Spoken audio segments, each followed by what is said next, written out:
So good morning, good day, good afternoon to all of the many participants joining us here for the third of the 4 CWP webinar series on urban water taking place here during March, April, May. It's a pleasure to have you with us. We are going to have a tight program today, but an interesting program, and I will start presenting you to the program during the next couple of minutes. My name is Henrik Dissing, and I'm responsible for the China-Europe Water Platform Business Program, and are daily located at the Danish Environmental Protection Agency. First of all, as an information to you,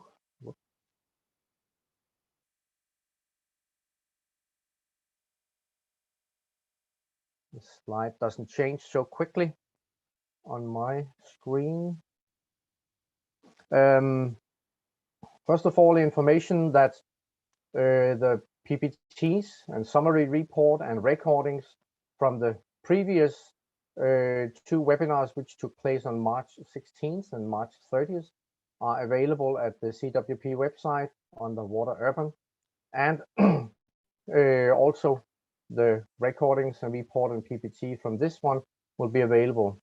As you can see, we're going to have a very comprehensive program. We will start with 2 setting the scene presentations by myself and Dragan Savic from KWR. And after that, we will have a number of very interesting presentations on current state-of-the-art solutions related to the topic of today, digitalization. And we will end with a roundtable where we will discuss, among others, to which extent the market actually requests state-of-the-art solutions, or if there are certain barriers to making full use of everything available offered by the business community. One of the things about digitalization is that it opens for a range of discussions. Digitalization will allow for management based on much more data. It will allow for integration of approaches covering the full water cycle. Both of these are new features for the water sector, but are also something which will challenge what some places are can be seen as a silo-based context. Wastewater by itself, water supply by itself, groundwater management by itself, or river basin management is by itself. So how do we handle the fact that digitalization will work and will have its particular strength across the silos, but a lot of our organization, a lot of our tenders stays within the silos. And particularly for the places where we will have a lot of stakeholders on board, who will actually pay, who will benefit, and who will decide in these multi-stakeholder situations. And how about data management, data sharing, and data access? And what about current tenders based on standards which might not be up to date and don't include digitalization? These are some of the questions which I will already now ask you to keep in mind during all presentations, including the first one, which will be my own, where I will dive a bit deeper into what digitalization will offer. So with this, I will end this welcome slide, and I will start sharing my second PPT. I just need to find where it is.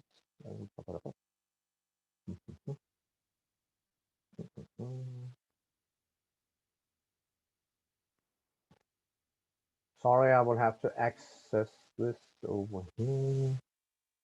There. So.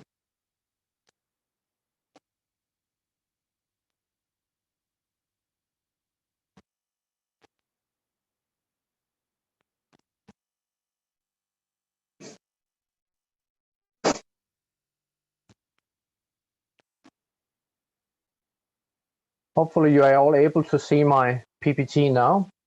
I will take you through some reflections on the digital transformation in the water sector.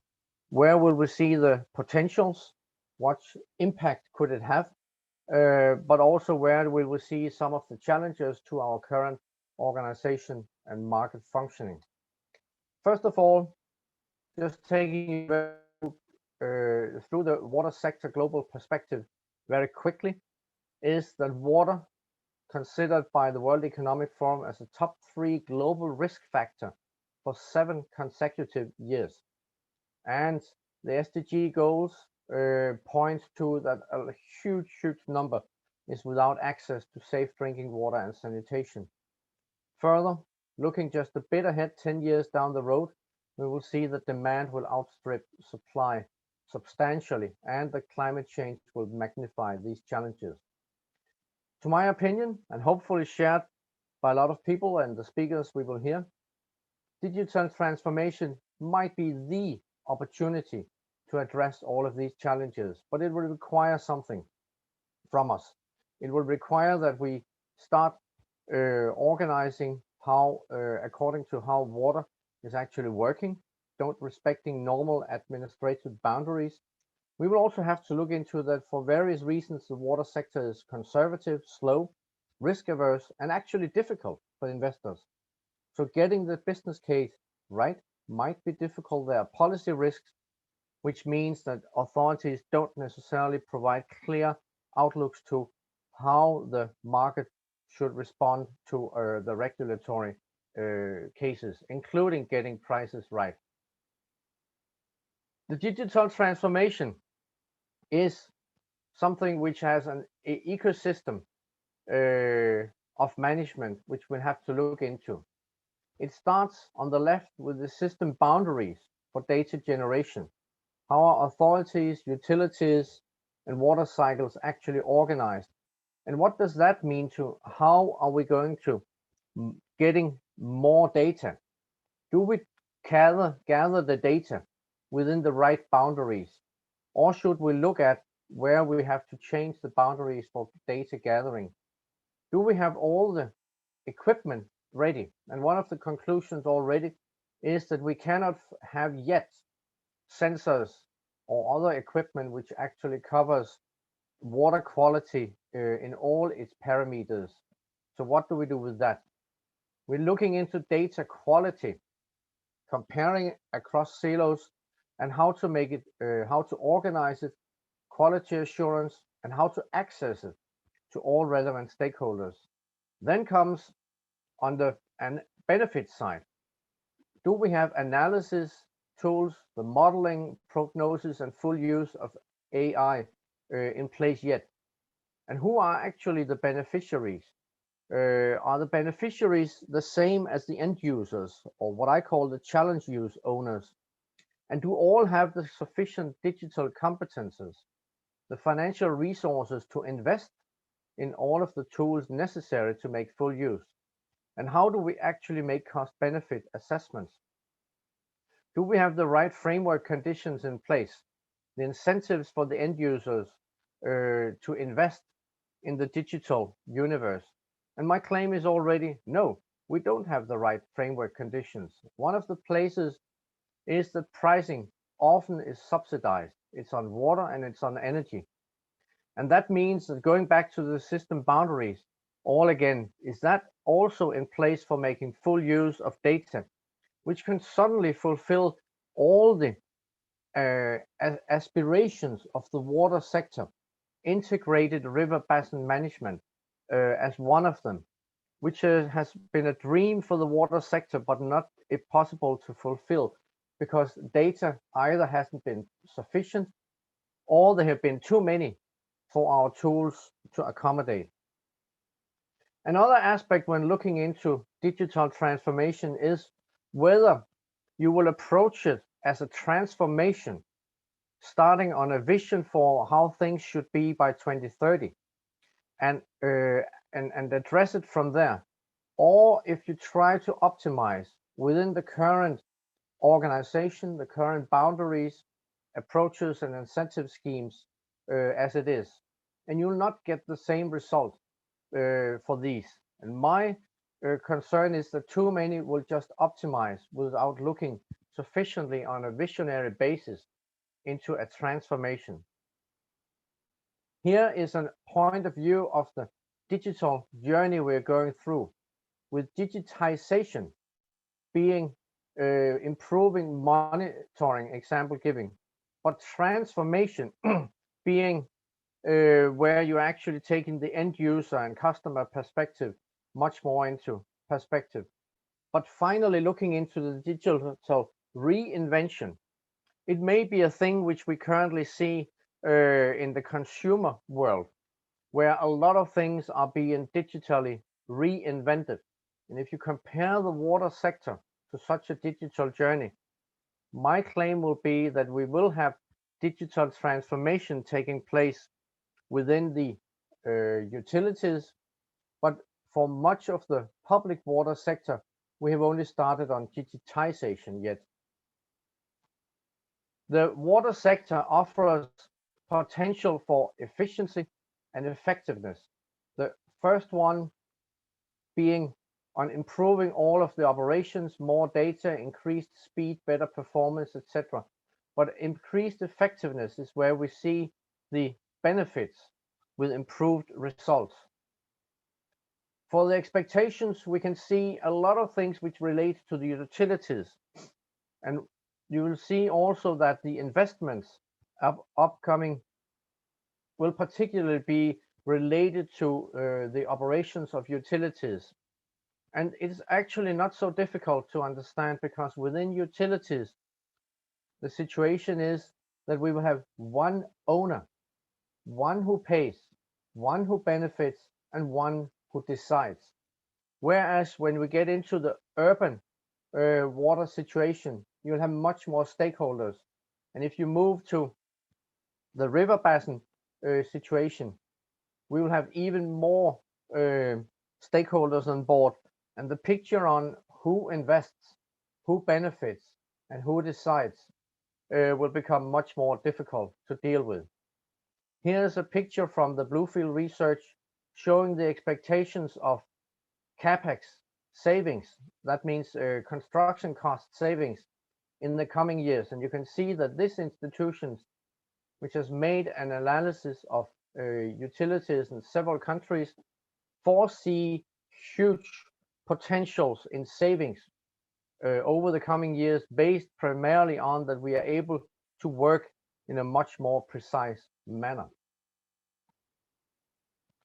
Now, if you look at some of the expectations which relates to what I'll call the open universes, like the urban setting, the rural setting, and the river basin management, there are several potentials related to improved management, integrated solutions, and so on, reducing pollution events. But again, do we have the right organization? Do we have the right setup for actually making use? That are some of the things we should, as authorities, look into. Looking at availability of sensors, we made at the Danish EPA an analysis a couple of years ago, and what we could see was that we actually had mature sensors or other type of equipment ready for the quantitative water parameters, level, flow, etc. And we also had some availability of equipment for sensors for monitoring real-time online for more simple chemical parameters.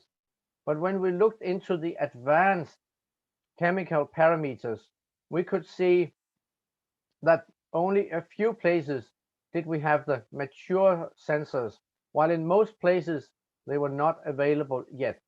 What we will see is that these will be available within the next 3 to 8 years. And that means we are looking into a situation where utilities and authorities gradually will invest and be able to invest into parameters showcasing advanced parameters, and have to base the monitoring systems and planning on that these possibilities will gradually be available. Just one example or a few examples from the urban setting, where we are able to now to monitor quite precisely how example given precipitation will unfold in flooding but we'll also have a very complex picture again about who decides, who pays, and who benefits. And among the benefits, you can also see recreational possibilities. Jumping to the urban areas and the possibilities of using, example, re-meandered rivers or wetlands in part of the water quality improvement. You'll also see again here there are a lot of stakeholders, particularly the farming community and others who will have to be part of the decision making.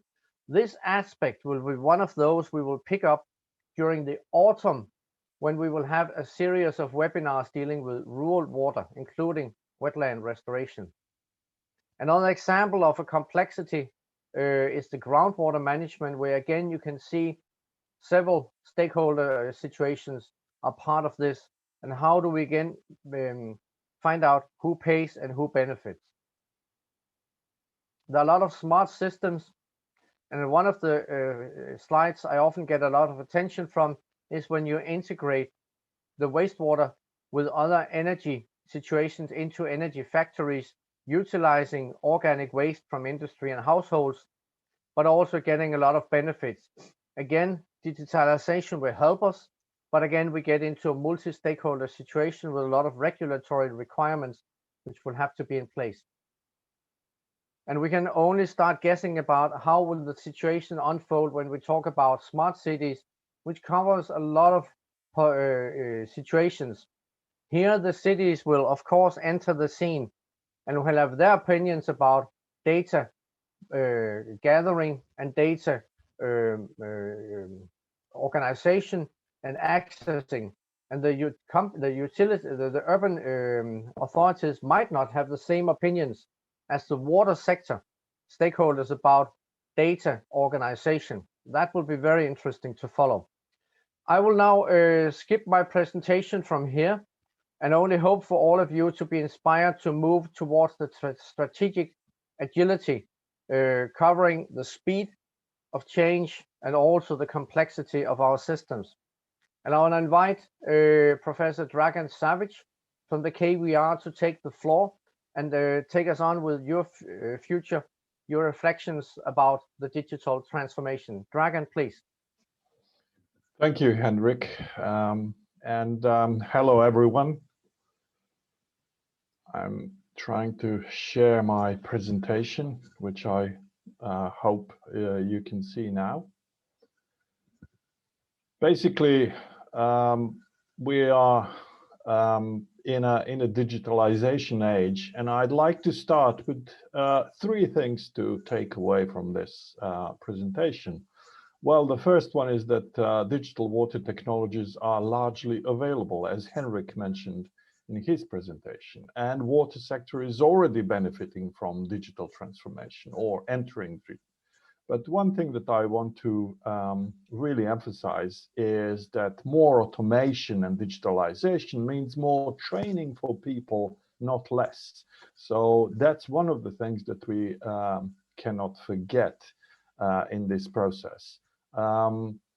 Henrik said, I come from the organization called KWR, whose motto is Bridging Science to Practice. We are a non-for-profit science-based company with about 180 scientists covering the full water cycle and long history behind the organization. What I'd like to emphasize here is that there is quantity of information that we collect these days as a world is unprecedented. 90% of the data in the world today has been created in the last 2 years alone. And also that we have the ability to measure, sense, and monitor the condition of almost everything. I mean, again, Henrik showed that we don't still have some sensors, but most of the stuff we can do. And also connected devices and digital services transform many aspects of our world. Just think about transport and Uber, or tourism with Airbnb, or banking with banking apps, and education with MOOCs. So how about water? I mean, that's something that we are focusing here. Water is also benefiting quite a lot from it. You can see on the left that International Water Association has a digital water program, and International Association of Hydro Environmental Research has interest special issue or in artificial intelligence. There is a Smart Water Networks Forum. And I'm glad that Henrik mentioned silos, because this is how I see digital water, as an integrator across utility or different silos. And let's just go briefly through digital water technologies to remind ourselves what are some of the achievements already. For example, artificial intelligence use. This is an example from the United Utilities company, water company in the UK. They're using neural networks, artificial intelligence tool for leak detection. So you can see on the graph blue lines representing a measurement of a pressure, and then the green vertical dashed line represent when the neural network alerted them of something going wrong even before the signal changed considerably, and then they had to do minor and major service. And this is something that at KWR developed artificial intelligence for leakage management, the full cycle from the measurement to analysis to network model and to localization. Remote sensing and cloud tools are also very important. You can see satellite imagery, you can see drones. They can be used for crop management or leakage management in urban situations. Google Earth Engine is the satellite data processing and display platform.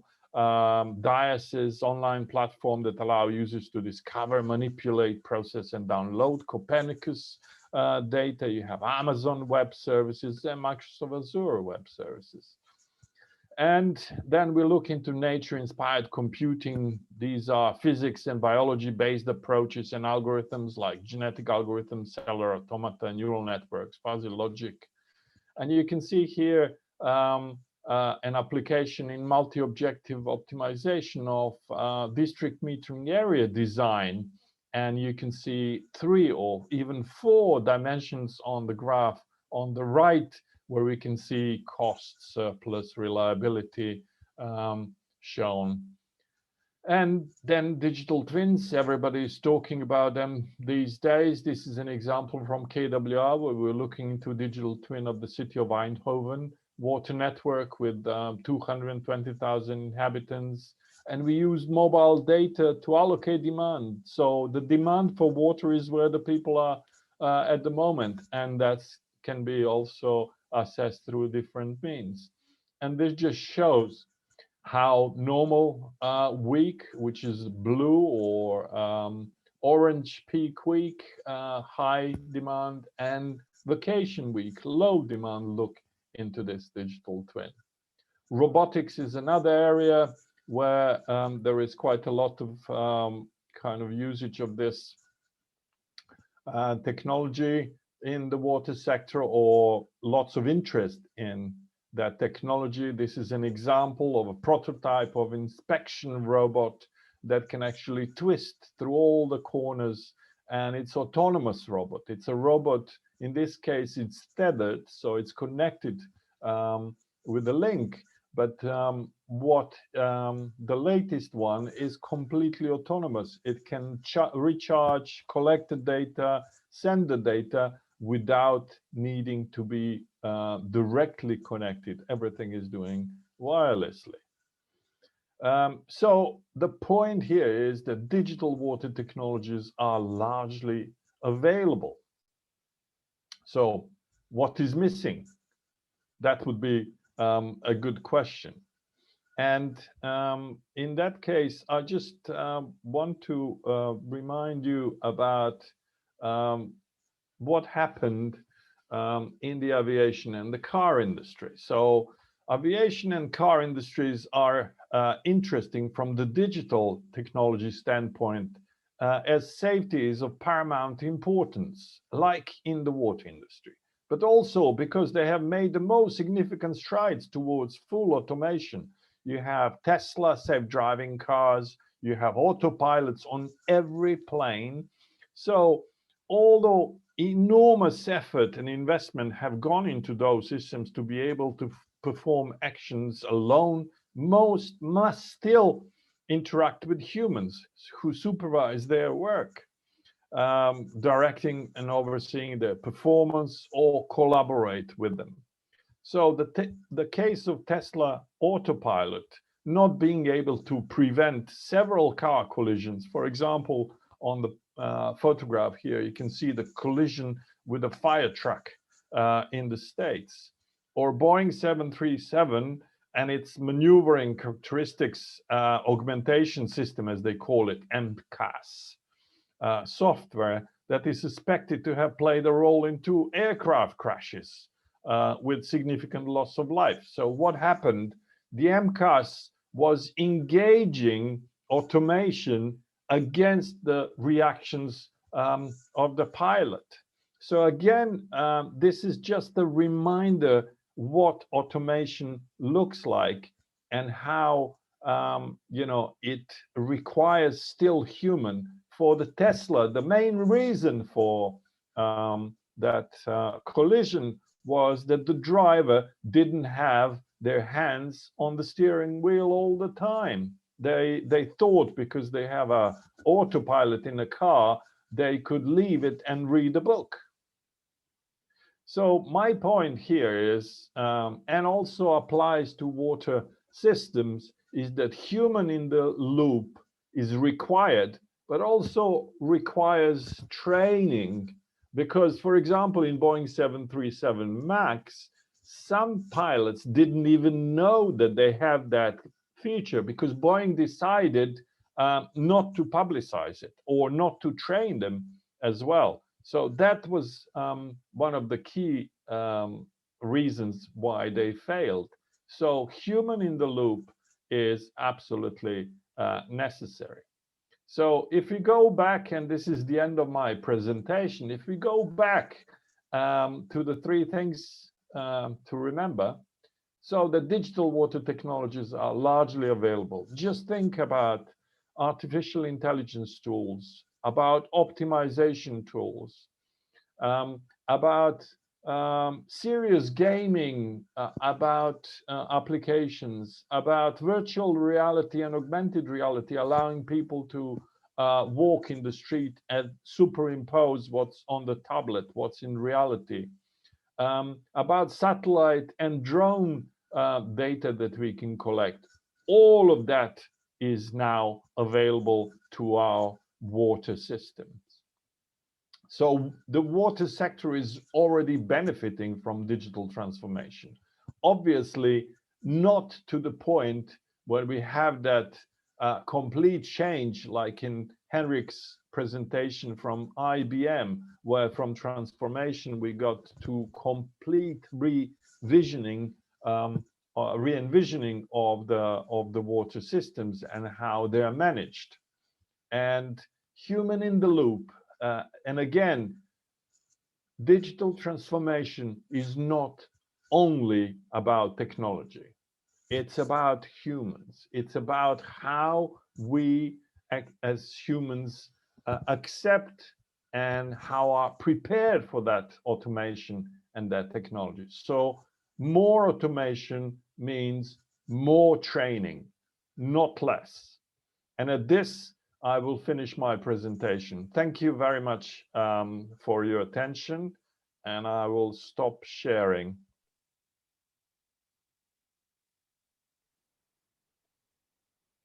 If I manage to do that. I'm trying.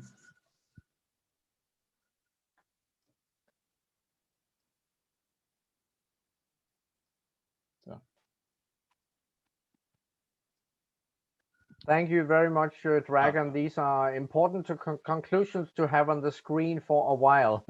So thank you for being in the loop with us today. Thank you for the invitation.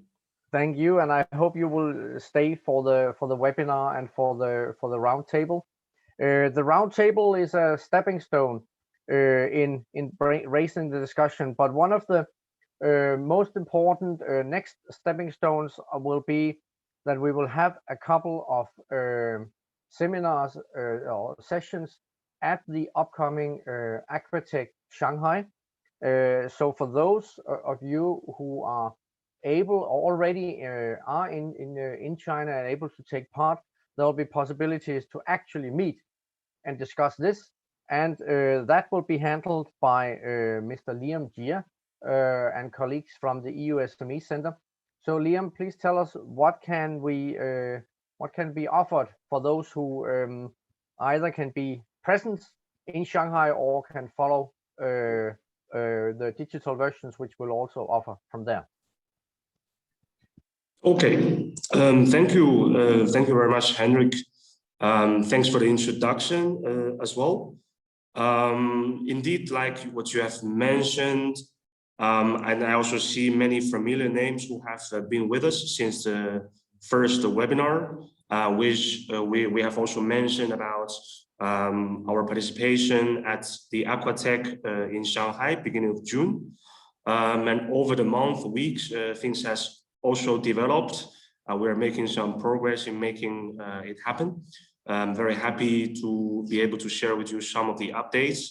And before that, maybe it's a good idea that I introduce a little bit about the EU SME Center. If you can see my screen sharing.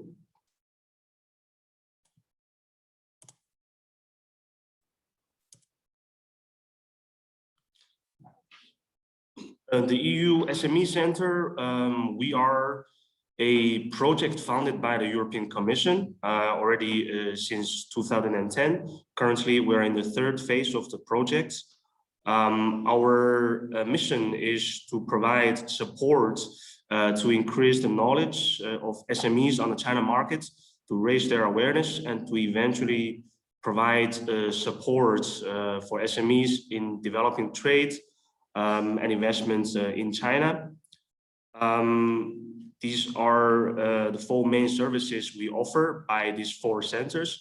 To start with, we have a knowledge center where we publish a good comprehensive range of market reports and guidelines.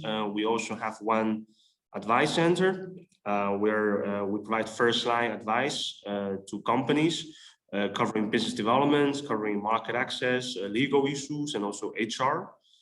We also provide trainings both offline and online on a wide range of China-related business issues. Last but not least, we also have a advocacy platform where we constantly voice on behalf of the European SMEs to the Chinese governments, to the government authorities, to counterparts, constantly working on improving the business environment in general for European companies in China. Some examples of the publications, resources we have. All this information you can have access through the website of the EU SME Center, and they're all free of charge for European SMEs. I would also like to take this chance to introduce this new tool that we have developed, where SMEs can have a diagnosis session themselves by filling in questionnaires, and to eventually get a analysis reports on the readiness towards the China market. In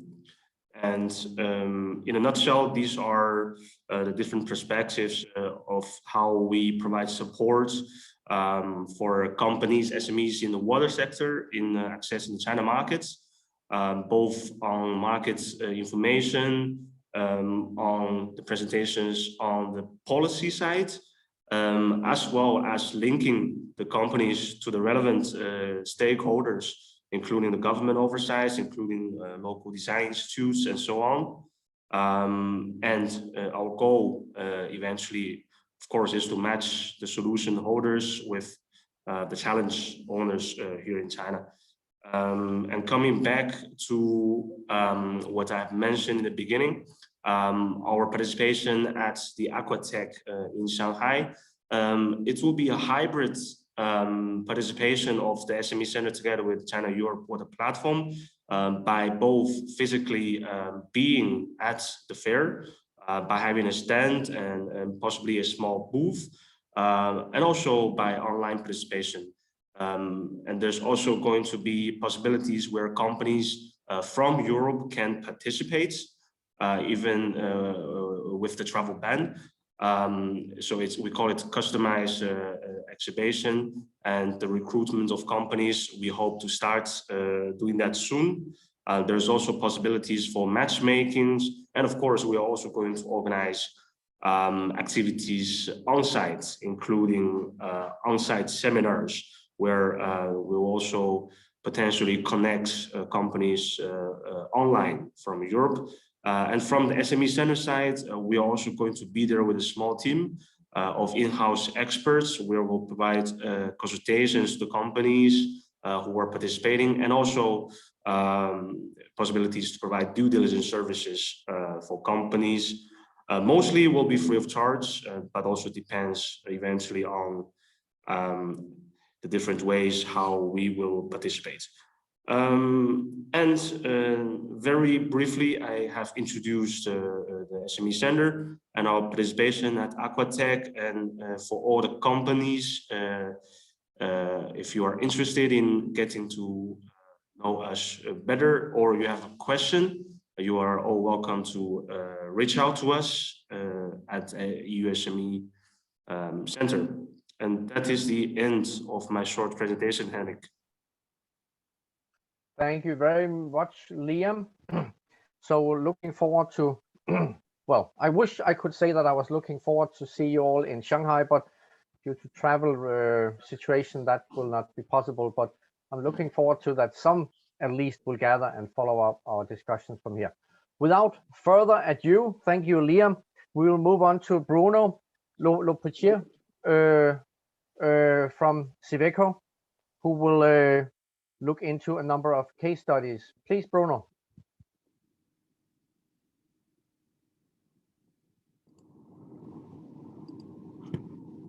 Thank you so much. Again, I'm like the other participants trying to share my screen, doing it more or less efficiently. I'll be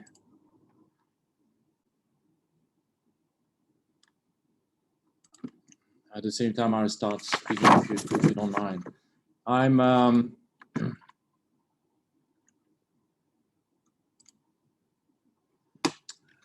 pleased to be here with you today, and to echo on the last two speakers. Liam said some of us will be in Shanghai for Aquatech. I'm in Shanghai. I've been in Shanghai for 20 years. I will be happy to join Aquatech again this year. So I'll meet some of you guys. Can you hear me? No. And to echo what Dragan was saying about digitalization, tools are available, and what is missing is what I will present today. My PPT is not starting, and my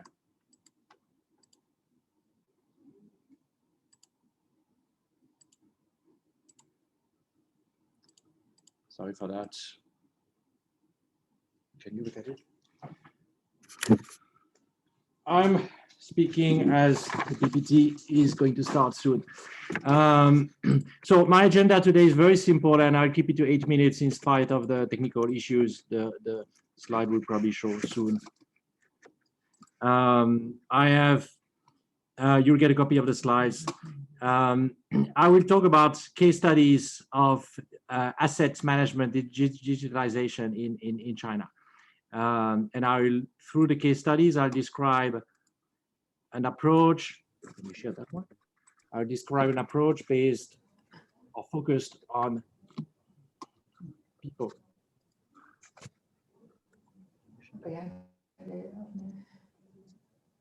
Ja, ik weet even niet meer. Bruno, Yeah. Sorry for that. We cannot show it. Bruno, shall I share your presentation? If you can do that, that would be perfect.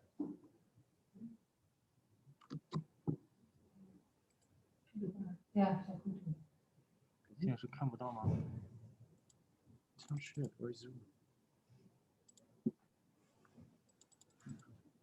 Bruno? Yeah. Can you hear me? Yeah, we can hear you. Can you hear me? Okay. Shall I share my screen and put your presentation on my That would screen? be wonderful. Sorry for that, since nothing is operating properly on my side. Okay, I will try.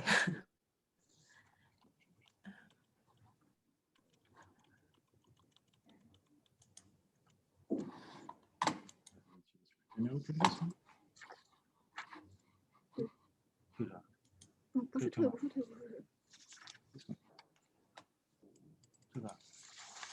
This one. I'll 它这个是录屏的吗？还是什么？对，它在录。 Where is he? Where is he? Where is he?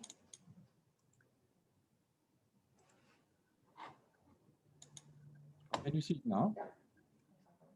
Here is your presentation.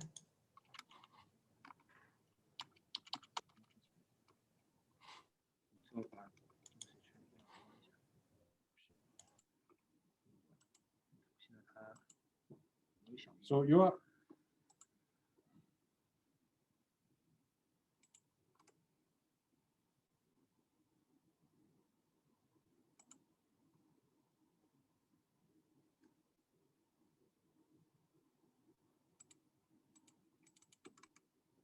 We have blocked. Nothing's working. 所以说先全关了才行。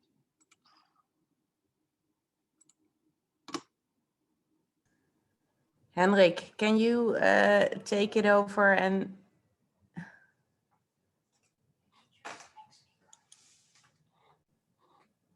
Yes, we will change the sequence. We will move on to Helena Allegra.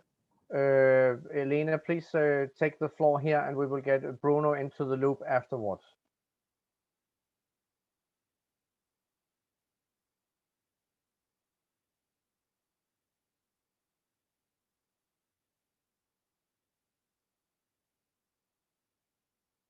Helena, are you ready to step in? Yes, I was already in, but I had forgotten to put on the camera and the sound, and I had to come back. Sorry.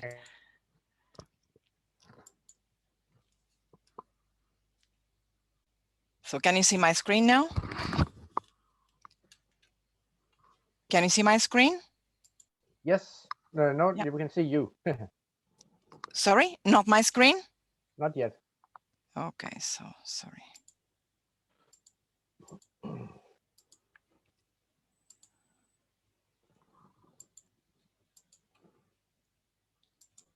Is it okay now?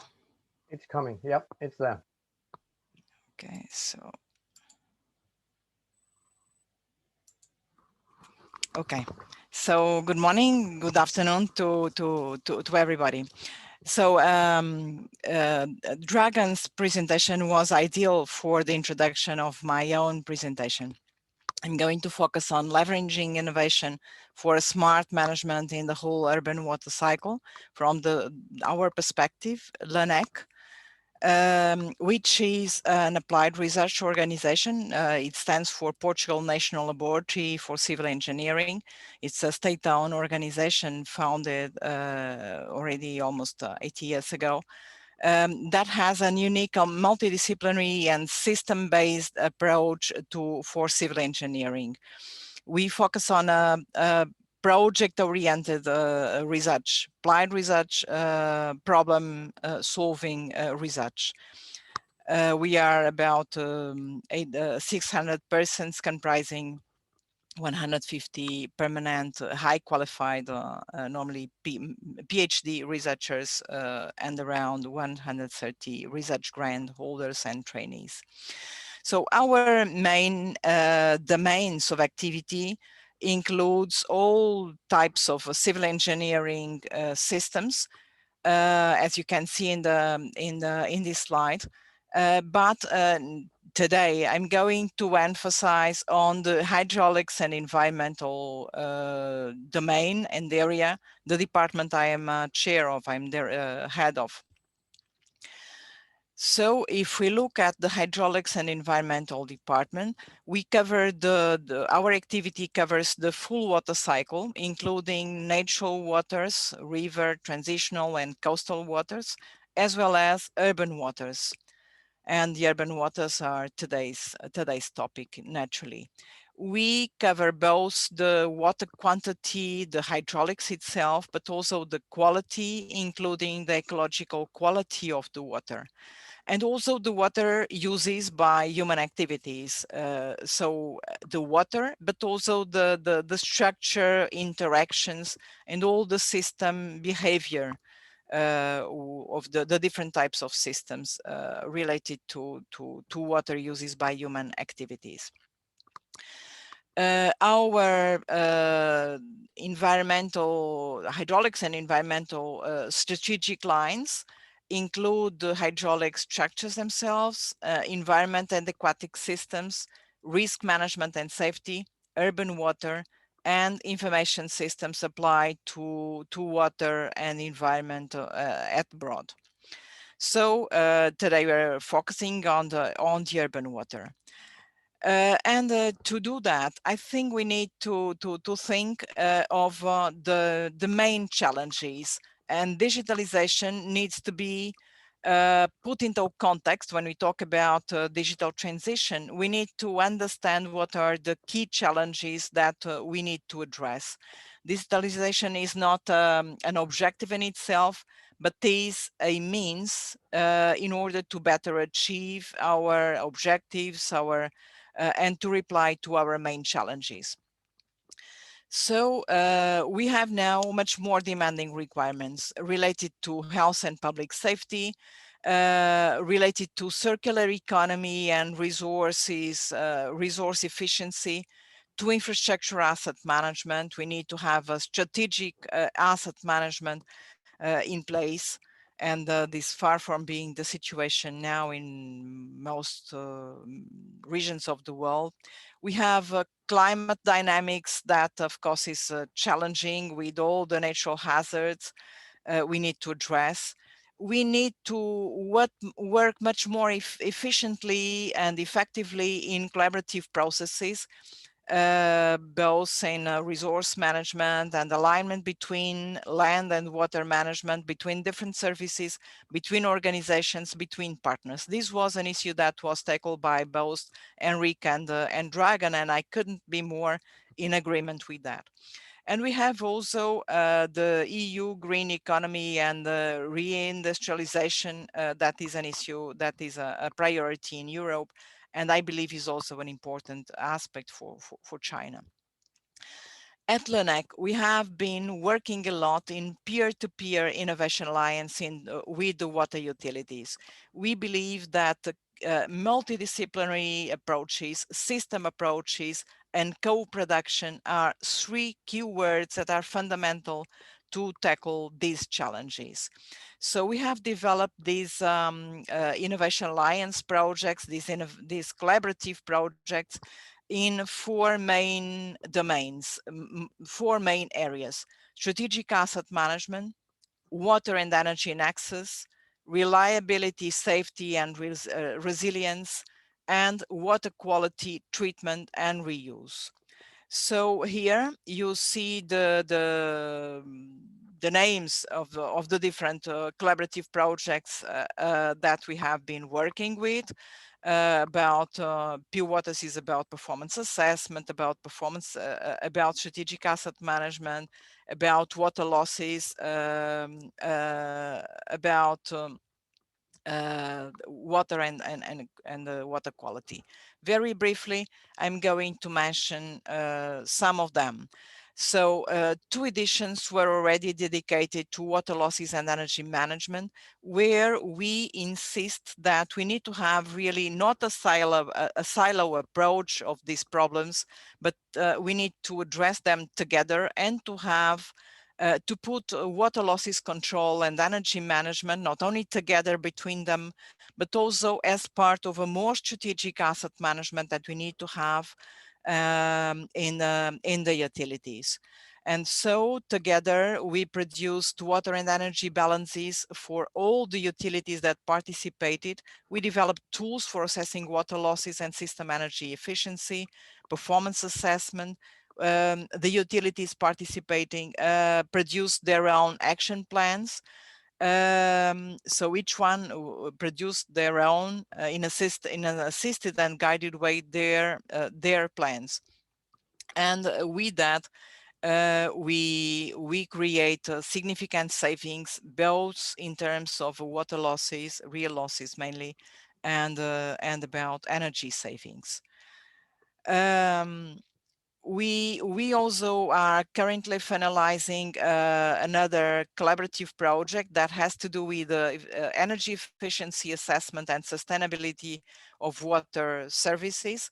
That the results is a baseline for the water sector and the identification of energy drivers in each stage. We have a really systematic approach where we look all together with the water supply, wastewater, and stormwater for the main aspects in each one of these sectors.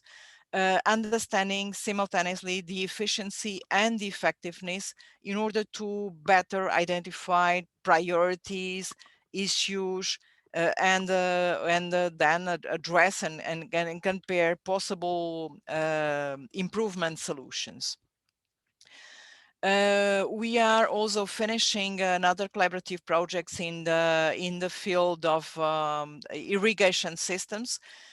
So the issue of water losses and energy efficiency in agriculture, in irrigation systems is an issue in Portugal, and I believe is an issue internationally. From the information available, it's really an international issue.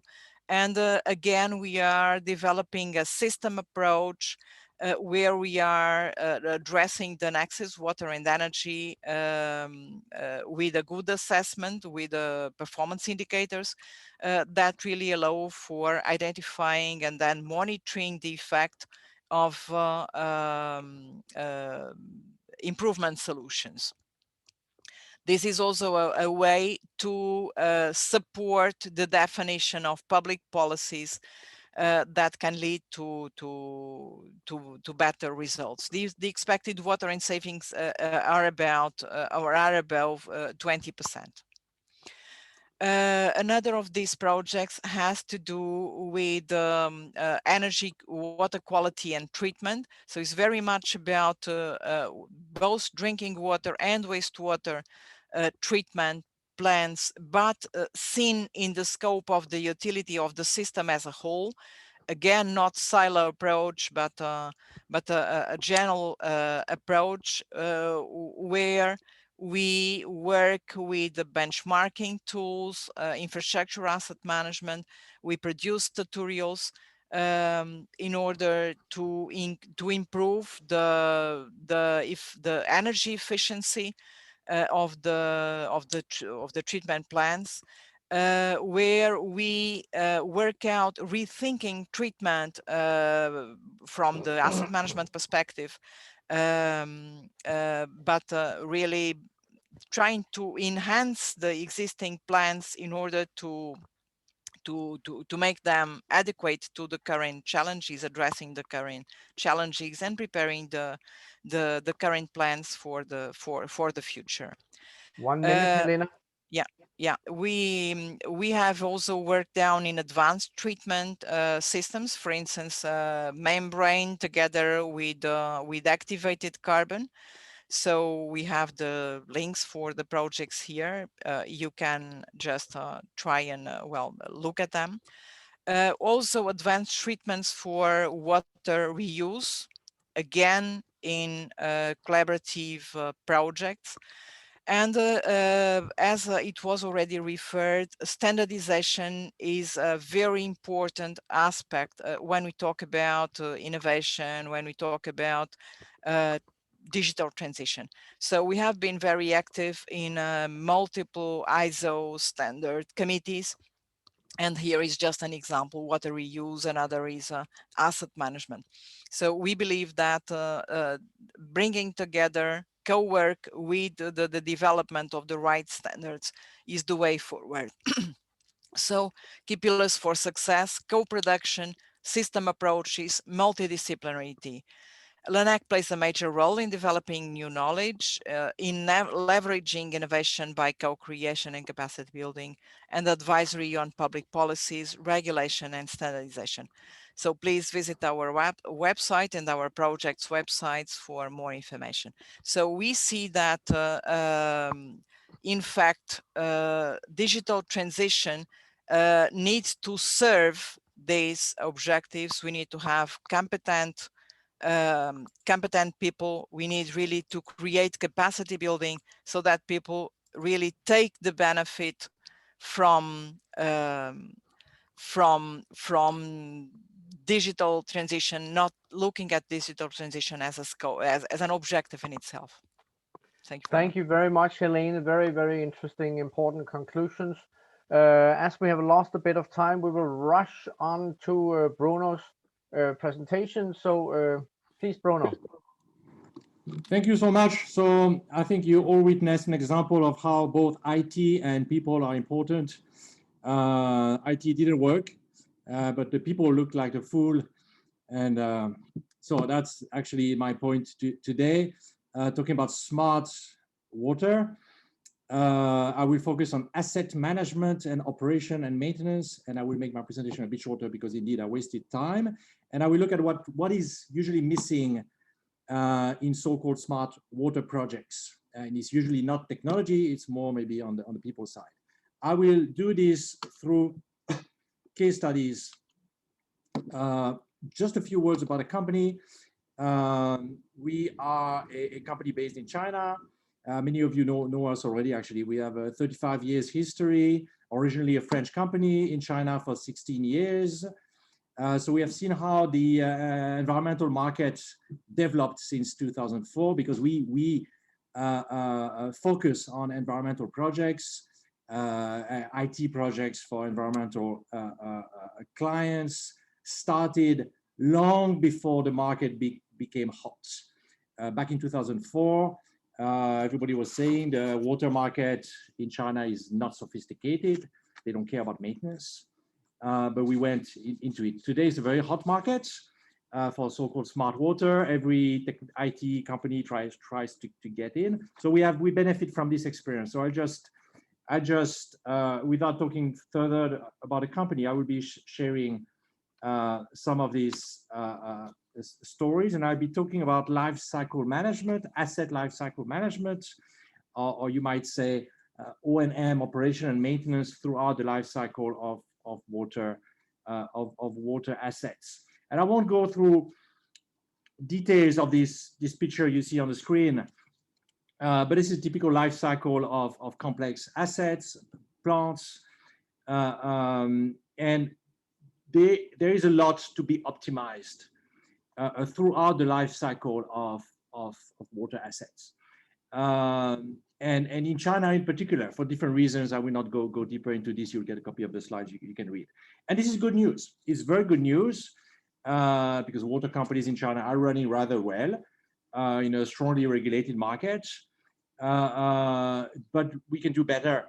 And that is indeed very good news. So that's our focus as a company, myself for so many years here, and trying to use digital technologies to achieve improvement in water asset management, which will translate in better availability, in better service levels, in water quality, regulatory compliance, cost control, of course, is another important aspect of this. I have two case studies. They happen to be sewage water companies, but we have actually worked a lot in freshwater supply as well, both on plants and network side. But I have actually two case studies of wastewater. One where we involved on an existing facility to optimize existing assets, and the other one would be on a Greenfield project where we involved during the construction of the plant. And I will go quickly through this, try to highlight a few things, and again, you can get a copy of the slides later. The first case study is the sewage water business of Jiangsu Sino-French Water, which is a joint venture between Sino-French Water, which is itself a joint venture of Suez, and Changshu Water, Changshu being large, some we say medium-sized city in China, but there are 1 million people there. You can read a little bit more here. It's a well-known company with a history of excellence in terms of maintenance, in terms of asset management, and in terms of IT. And they have their own IT company, and they supply IT systems to other companies as well. And they have done lots of very innovative, smart projects. However, in 2019, they realized they had needs to improve service levels, safety management, regulatory compliance, reliability, especially on the wastewater side of the business, and to contain cost of operation and maintenance. And they realized their IT systems, their great IT systems, could not really achieve this, could not really help. So they came to us at that point. And to give you a better picture here, I said that the smart water market is very hot in China. You have a lot of companies try to get in. I mean, this is an example of a company that have their own IT company that they own and operate. They have worked also with IBM using asset management system. They have worked with GIS companies that have really invested a lot of money, but still their operational needs could not be met. So we convinced them actually, and together we decided to have a new approach to IT transformation to achieve their needs based on the ISO 55000 standard, which is the asset management standard that some of you know. So we use the standard as a framework to drive the project instead of using IT to drive. With this approach, it actually took 3 months only to have a system up and running that actually achieved their operational goals within the overall IT infrastructure. So 3 months for them very short because they had been investing in technology for a very long time. By using ISO 55000, we focused purely on their needs. So we didn't try to have a system that does everything. We tried to focus on what was needed.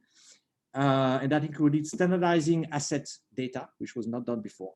And that included having operators and maintenance staff, the technicians using the system. So we put the people in the loop of the system.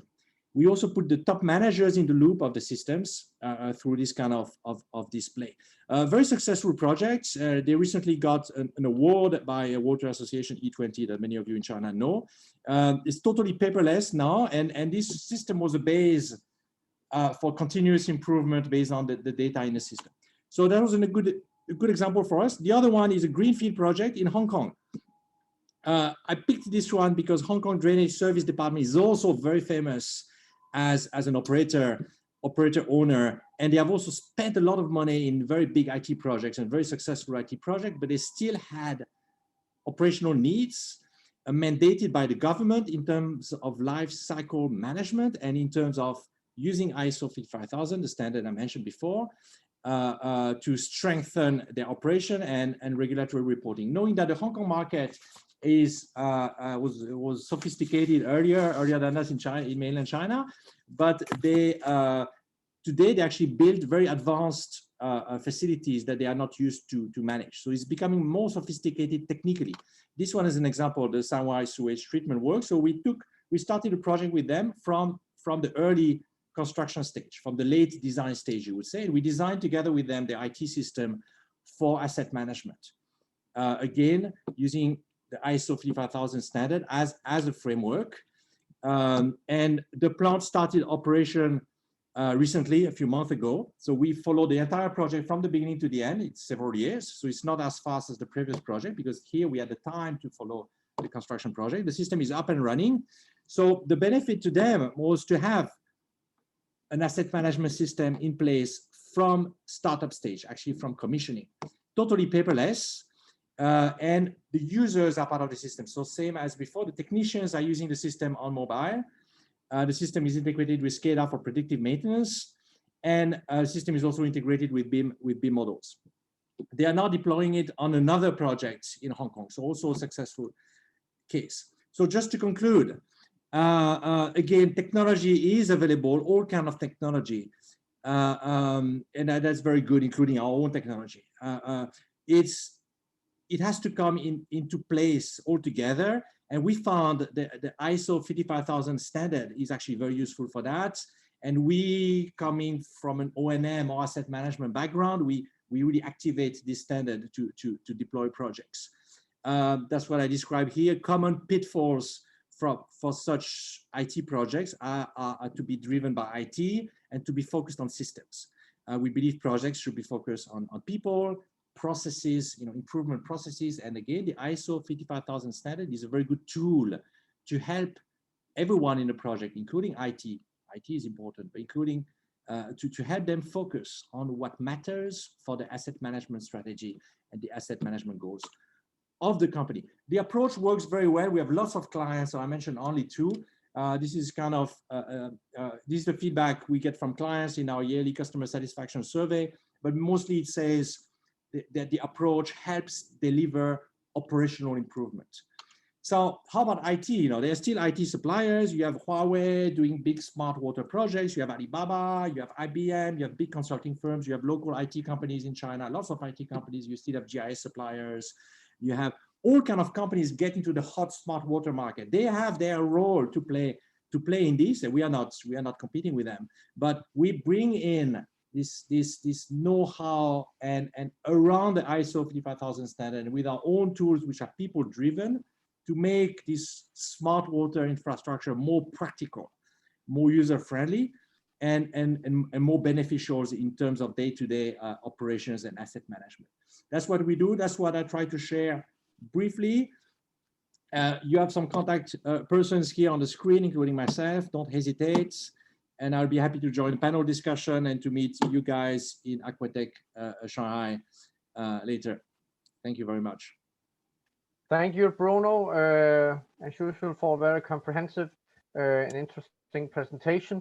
It seems like, and also you can see that from the Helena's comment in the chat, that ISO 55000 and that universe may be the winner of today for all of our discussions. It seems like there's a lot of perspective on that one.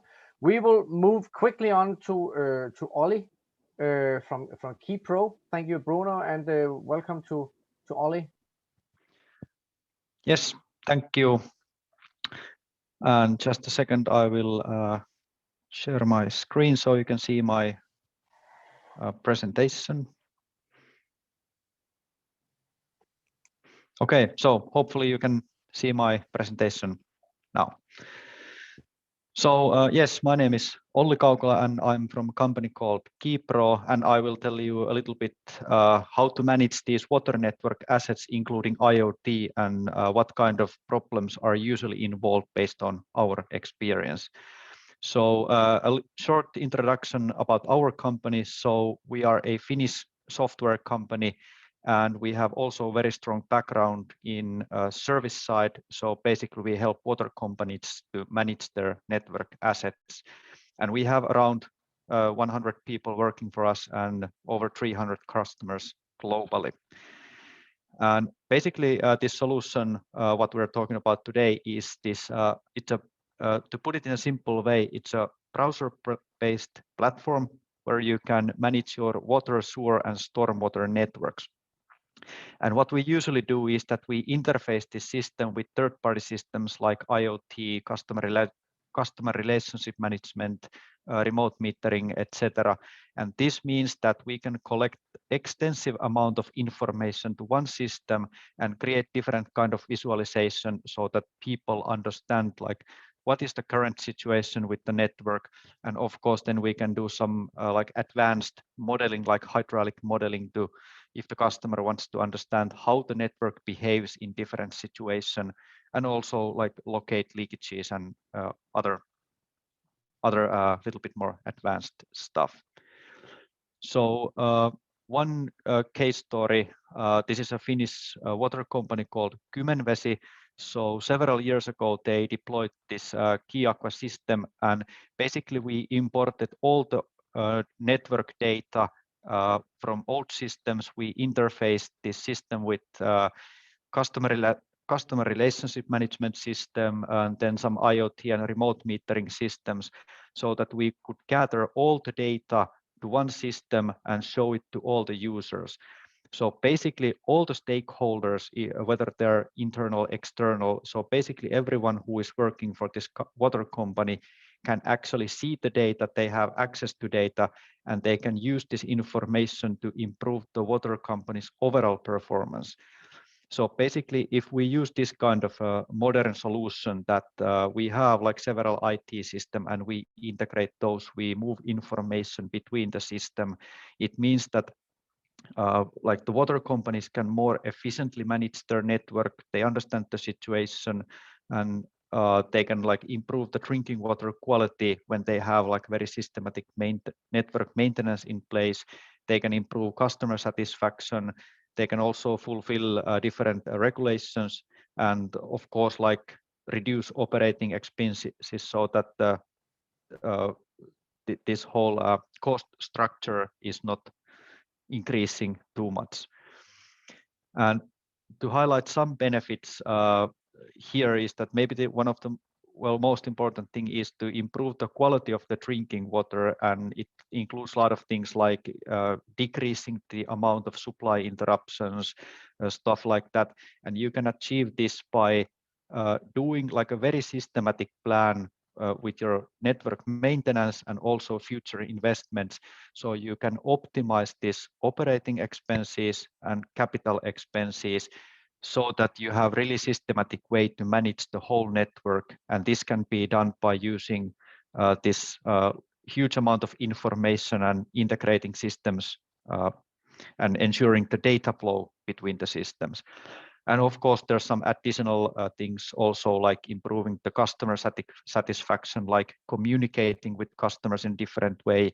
And again, we can like use these kind of integrated solutions to send like text messages, fault maps, these kind of things. And of course, there's it depends where we are, but there is also governmental regulations about the data management. So if you have basically all the necessary data managed systematic, you can fulfill these regulations relatively easily. So based on our experience when it comes to these markets, is that these customer requirements and understanding can vary a lot depending on the country or case. So basically, sometimes we see very simple requirements, and then we see basically impossible requirements. And what's common with all of these cases is that I would say that 90% of the cases, the customer, which means the water company, doesn't know how the solution can be implemented from technical point of view. And this is the huge challenge, because we get a lot of requests that we have IT systems and we want integration between those. So, okay, from supplier point of view, the first question is that you want integration. Well, what does it mean? Because there can be like 100 or 1,000 different ways to do the integration. So usually the requirements what we get are very vague. We cannot say what the customer actually wants. There is no like use case description so that we could understand like how the customer wants to use the system. There's no end results defined. We don't know what they want to achieve. And of course, like deadlines are sometimes too tight because the customer is asking something which requires huge amount of work, but it has to be done like in a few weeks. So this is also problematic, and sometimes the contract terms and conditions might include like huge risks, so that if we understand that the water company wants to outsource all the risks to supplier, so if they are not sure what they want, but from supplier point of view, if we get like offer requests where the requirements are very vague, so we don't actually know what we need to deliver, and then it includes all the risks, so that if project is not successful, basically the supplier is responsible. So we have seen a lot of these kind of like offers, and then quite often it happens that we cannot even provide anything. We cannot create offer because it's just the whole case is too risky, too vague. So the most important thing, if we want to deliver satisfactory results within reasonable time and money, is that we have open discussion with customer so that both parties understand what can be offered, what can be done, and how to implement it.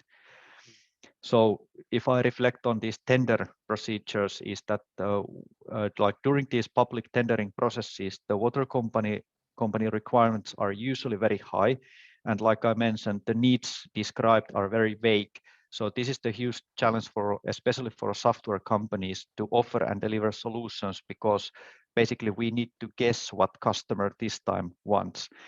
And the problem with these procurement processes is that it's not able to start one-to-one open discussion with the end customer about the exact needs and in general how to fulfill those and what they want and what's their current situation. So basically emails are not enough. It's not enough that we can ask questions in procurement portal, because usually when we ask questions like via emails or via procurement portal, the answers we get are even more confusing. So if we want to deliver good results with reasonable price, always this open discussion is needed between all the parties, so that we can actually implement these cost-efficient, high-quality solutions. And sometimes it's also funny that due to these fixed procurement requirements and rules, these like software and solution providers cannot even offer a better and cheaper solutions, because the requirements are fixed and you need to basically deliver what is written in the tender. So like if I just like recap the whole thing, like how to deliver excellent results, is that of course we understand that customer, they don't have technical knowledge how to implement these solutions, especially when we talk about integrations, data management, which are like can be highly technical things to implement, and there can be like 100 or 1,000 ways to do it. So we need to find out what's the best way for this customer, and this is why we need to have this open discussion. And after all the details are discussed, when every stakeholder is aligned with what can be done, what cannot be done, how much time it takes, what is the cost level, what's the suitable end result. So after that, this public tendering process is a good way to get cost-efficient offers, but only if those requirements are defined in a sufficient detailed level and this open discussion with suppliers are held. So usually, well, I would say too many times we see that the water companies, they release some kind of a requirements, what they come up, and then they just ask offer based on this, and there's no possibility to create this kind of open discussion. So I would very much highlight the point that first open discussion with all stakeholders, and then this public tendering process, so we can ensure that the end result is it's a cost-effective, high quality, and delivered as it should be.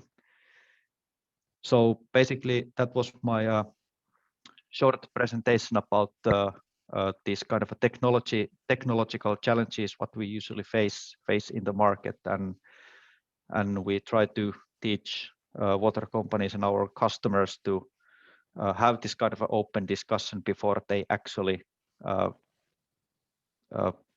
release these procurement papers or ask like a dedicated offers. So that was my presentation. Thank you. Thank you very much, Ollie. That was these were very, very interesting and important reflections on how the current tender procedures might become an obstacle for actually reaching the most optimal solution for the customers. Very, very important. Thank you very much. We quickly move on to Helika, who will take us into the service of the IP help desk. Thank you very much, Helika. Thank you, Henrik, and good morning and good afternoon to everyone. And thank you again for inviting me to share the information about China Iprsme Help Desk project with you today.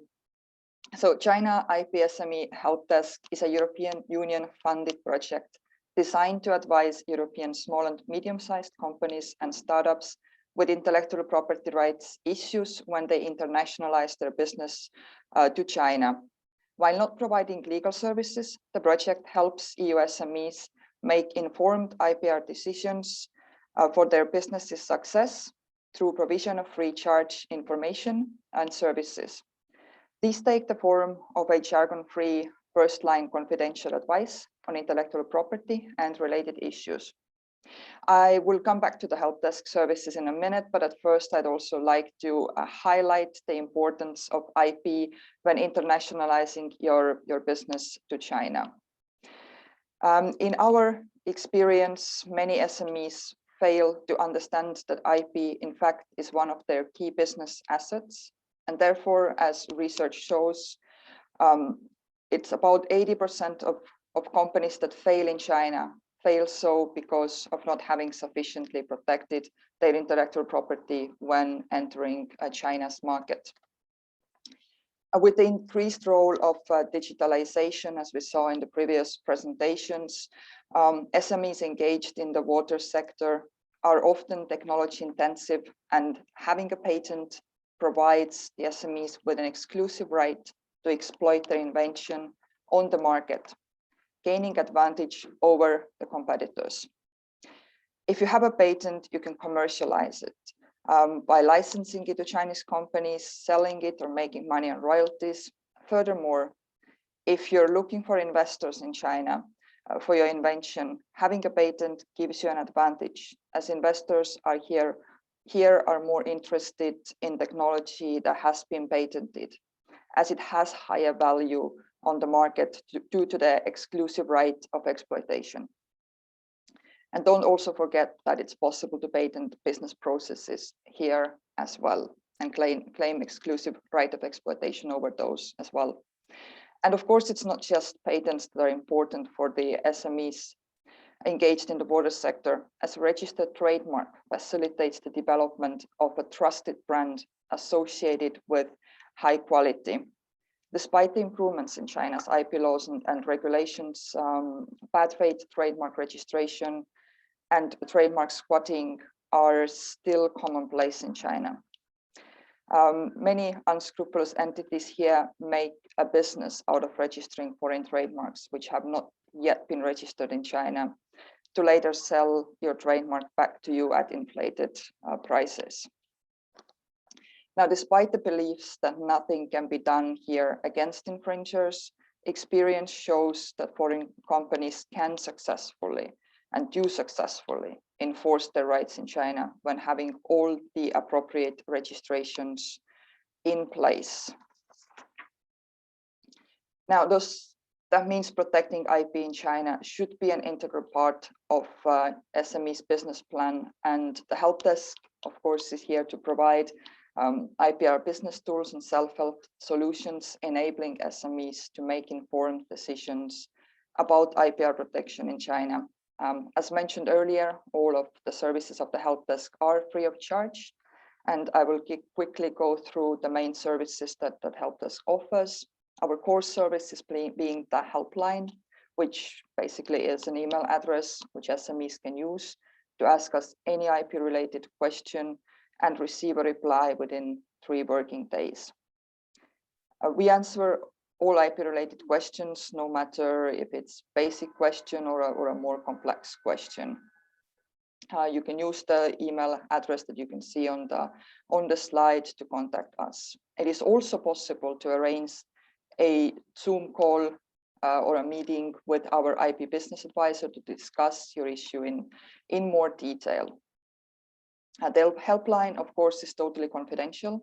We do not expose or use any information that you share with us. We also organize trainings and webinars on various IP issues in China and across Europe.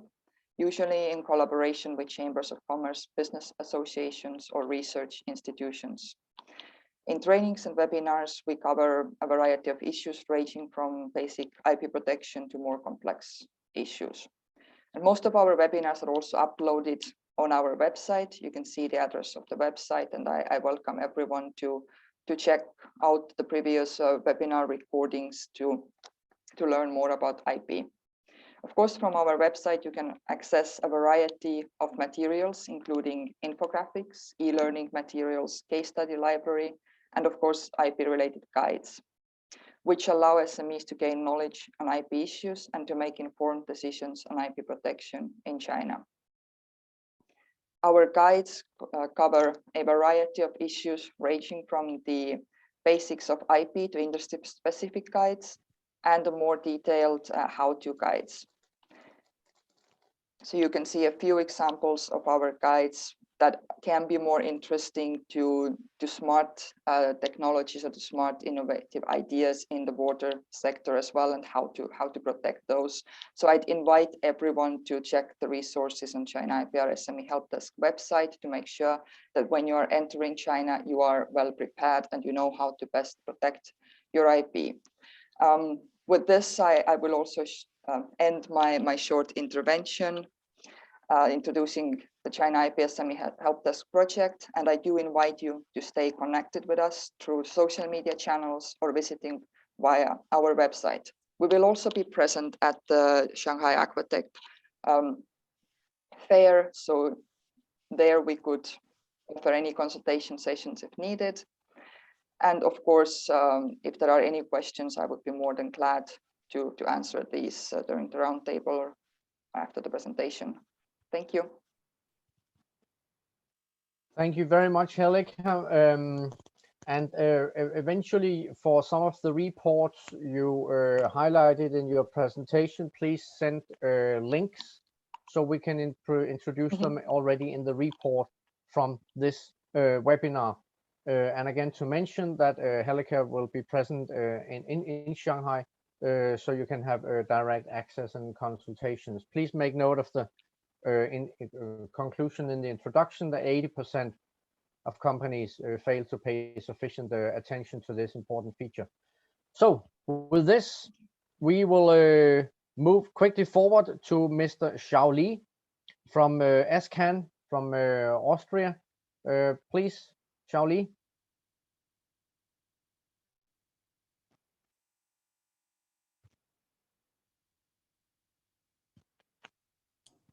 Henrik, I think we lost Xiao Li, so I think you can move forward to the next one. Michael, will you be able to, Michael Sommer, will you be able to take the floor now? Yeah, sure, no problem. Excellent. Please, please take it away. Okay. Good morning, good afternoon. I am Michael Sommer from the company Sommer Messtechnik in Austria. And I would like to talk today about, well, water measurement with the focus a little bit on flood measurement. So there's a little bit of lag in the presentation, it seems. Okay, so first a small introduction of our company, Sommer Messtechnik. So we are also Austrian-based company, and we are a family-owned company. So my father founded the company, and we are active worldwide. We have several offices in different locations, like Latin America, Malaysia, Austria, Italy, Germany. And we are more than 10 years already active in China and have more than 4,000 installations for water and especially flood measurement. So I would like to talk first a little bit about the basics. We have to understand water is the world's most precious resource. So without water, we cannot exist, right? And it's very, very important for that matter that we measure these water resources correctly. Not only for flood prediction, also for, you know, to predict the availability of water, or the quantification of the resources itself. And as we already heard, other aspects are then interpret the data correctly, so the measurement data, understand them, and then learn and act. Okay, so only if we have high quality, correct data, we can make the right decisions for the future. Also an aspect, especially in China and in many other countries that have snow covers, is that a lot of our drinking water comes from snow melt. So we should not only look in the rivers and the waters, or like in real water flows. We should also look into the snow and snow melt to learn more, and also to get earlier information what will happen in the springtime. Other few key points of collecting measurement data, doesn't matter if flow, quality, or whatever data, is basically the value of the data. Why do I measure, and who else could be interested in my data? So who can I share my data with, or where can I get already existing data? Many stakeholders and customers think in a very regional way. So if I'm the operator in a city, I do not think about my upstream catchment area in the mountains, because that's probably a different province, and in many cases even a different country. So it is very important to look over the plate, and you know, find out who else is collecting this data, who else would be interested in my data. Try to share that, and try to use data from other stakeholders as well. Another aspect that we see quite a lot in China is, well, there are implementation of a lot of different measurement stations, but we always have to emphasize that the data quality is much more important than data quantity. There's actually no point of having a lot of data you cannot trust. Yeah, right? So you have to look forward, and you have to think, okay, it's probably better to go with a more sophisticated solution, but we can really trust the data, rely on the data, and then make the right decision. Okay, so we as Sommer Messtechnik offer big variety on sensors, systems, also cloud software, data analysis tools, all these kind of things. And as I said, we also are looking into the snow, what is a huge part of the whole water environment for hydropowers, but also for flood management, urban flooding as well. If the rivers flowing through my city are heavily affected by snow melt, it is super interesting to know, well, now the snow in the mountains start to melt, and how much water I have to expect. Okay, and so our instruments can tell this at the very early stage, basically when the snow melt starts, before the water comes out of the snowpack. But then we also measure the rivers. We measure water flows in not only rivers, but also in sewer systems, stormwater channels, drainage channels, well, all kinds of different water flow applications. And we also have different other environmental sensors like rain, snowfall, hail, evaporation. So we can deliver the whole package kind of for flood monitoring. Our main product that we deliver to China is actually non-contact radar flow meters. So we measure the water flow of rivers and channels and sewer systems without touching the water, because that's especially interesting for flooding, as flooding causes a lot of unique problems with high sedimentation, a lot of debris in the water. You cannot put any sensors inside the water, and that's why we developed a solution to measure water flows without touching it. Here I want to emphasize that we deliver these sensors to over 110 countries in the world. So basically all over the world, our systems are used. And we also are certified by the Ministry of Water Resources from China, and also from different other countries. A little bit about the uniqueness of our product is that we not only measure the like velocity and water level and then leave it to the customer. We really calculate the hydraulic flow, so the flow of the river, the flow of the channel, and this all happens in the sensor. So it is super easy to integrate it in local data logging systems, SCADA systems, whatever. And this is a very big part of the accuracy, as many suppliers can deliver just the measurement part, but they do not have the kind of experience and knowledge in order to calculate the real accurate flow. Another interesting point is here a case study from the United States, where we work very closely with NOAA, also USGS and other institutions. This is from the Severe Storm Laboratory, where they installed several of our sensors in flash flood areas. So flash floods are floods that are kind of unpredictable and start through very, very heavy rains. And in this case, our sensors could monitor the complete flash flood, and the customer, Severe Storm Laboratory, found out that in many of these cases, if they look at the velocity of the water, instead of only water level, they can have a much earlier warning time. In this example here in Falls Creek, it was up to 1 hour. So having the combination of water level, velocity of the river, and the discharge gives you much, much more information and much more sophisticated, planning and management. Also, we're very active, as I mentioned, in China, and one of the projects we're working on is the Beijing Smart City / Sponge City project under the Ministry of Water Resources. And the Sponge City project has a couple of targets, right? So one, of course, is stormwater and flood protection, so measuring the floods, and also quantify high water events. That means you can measure water level in a channel and you know the water was very high, but you actually have no idea how much water was flowing through the flood time.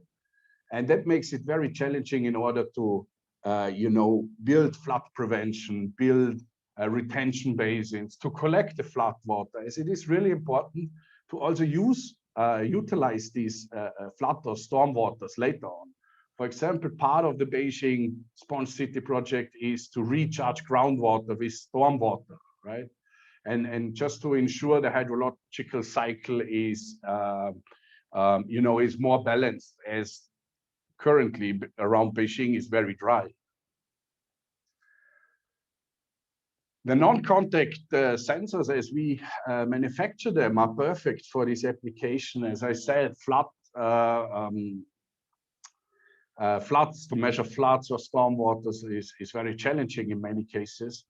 And therefore, the non-contact measurement is very interesting. We're not affected by solids or waste or debris. That happens a lot in stormwater. Yeah? Sometimes there's a tree, sometimes there's other kinds of waste in the water. Also, the measurement system is not affected if there's just a low flow. As we can see on many of these pictures, they are taken in normal water situations. And the accuracy does not change if there is stormwater. So you will get reliable and high accuracy data all around the year. And also, as I briefly mentioned, we work exclusively with local integrators in China. That means we sell the sensors, and then local companies build basically the infrastructure. They build the data logging system and then send the data to their customers and stakeholders. Also, the local companies do all the maintenance, and we provide the training. We provide the sometimes, site inspections and go with them and into details and help them to implement everything. So this was a brief overview about the Sommermesstechnik and what we do, and as I said, emphasizing on flood measurement. I don't know if the video stream comes through very fluently, but we have the video also online. And of course, you can later download the presentation. In the video, we can see a river that actually during sunshine has very high water levels, what is well, for many people quite unusual, but it was the case that the snow was melting in the mountains and snowing, and actually not in the country. So this river is in Austria. It was actually all happening in Switzerland. So without data sharing between governments, our government would not have known that we are facing a critical situation, well, in the next few hours. But now that we share the data, that our government can access data from Switzerland, they know we are facing a critical situation in the future or in the close future, and so they can prepare in time. Okay, thank you very much for your attention. If there are any questions, I have the contact details of our representative in China, as well as our office here in Austria. So please feel free to send us and contact us anytime. Thank you. Thank you very much, Michael, for this very interesting presentation. And in particular, you're emphasizing of the necessity of data to be shared within the catchment in question. That is a key conclusion also from my side, that if we don't have that, we will not have the full benefit of what digitalization offers you. Thank you very much, Michael. And as Peter says in the chat, very interesting. We will move on now to Mr. Xiao Li from ASCAN. Xiao Li, I hope you're with us. Hello. Yeah. Okay, can I start? Yeah. Yes. All right. Yes.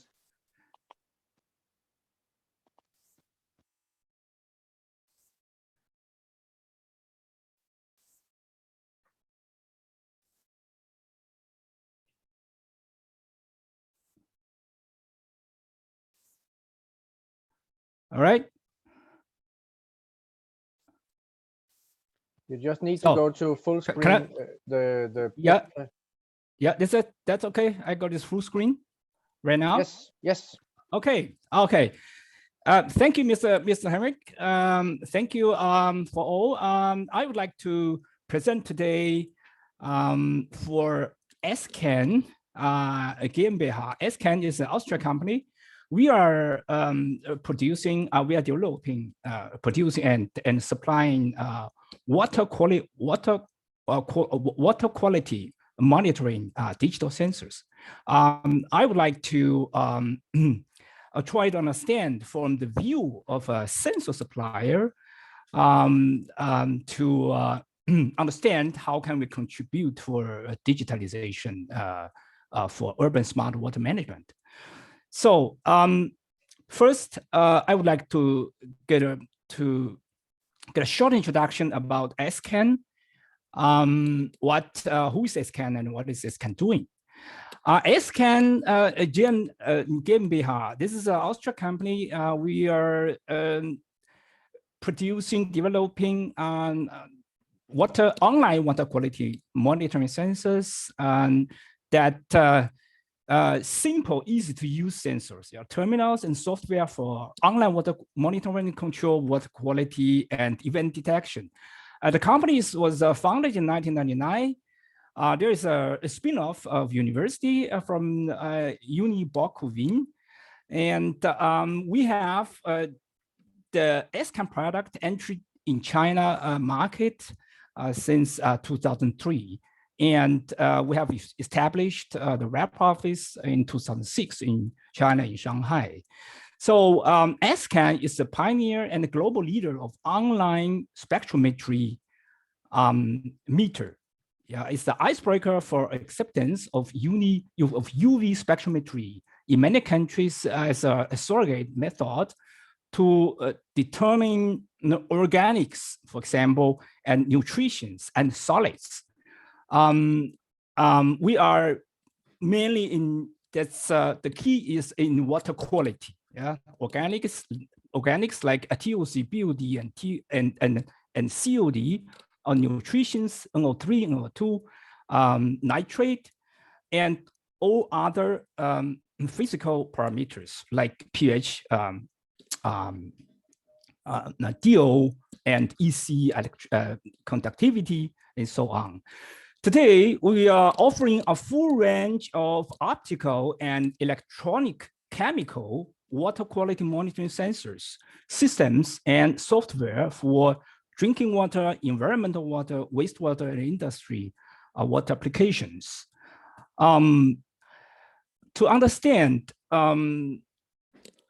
what can our digital sensors contribute for a digital, we call it as digital dynamic water quality monitoring.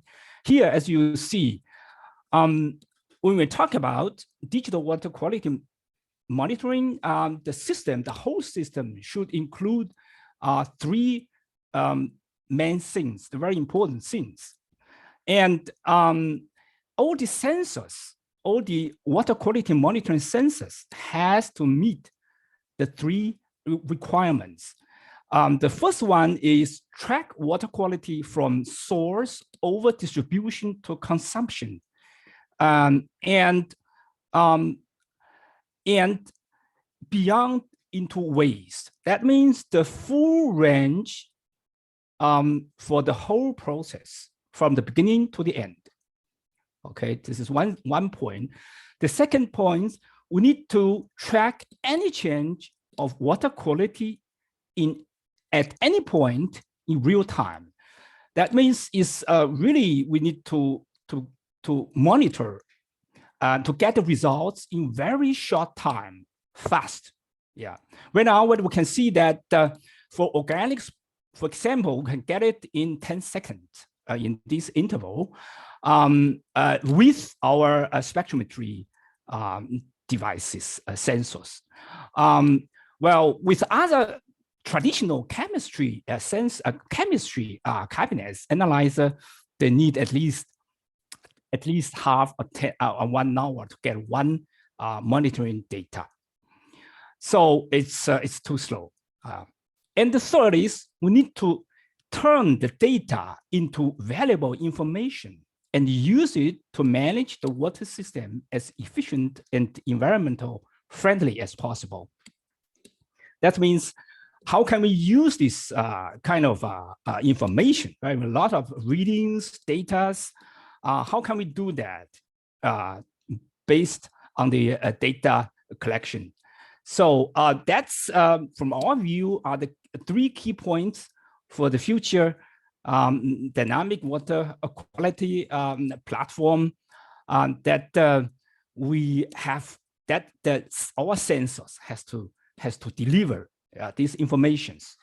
And because our sensors consists of sensors, of terminals, of data supply services, and also in whole package solutions for different applications.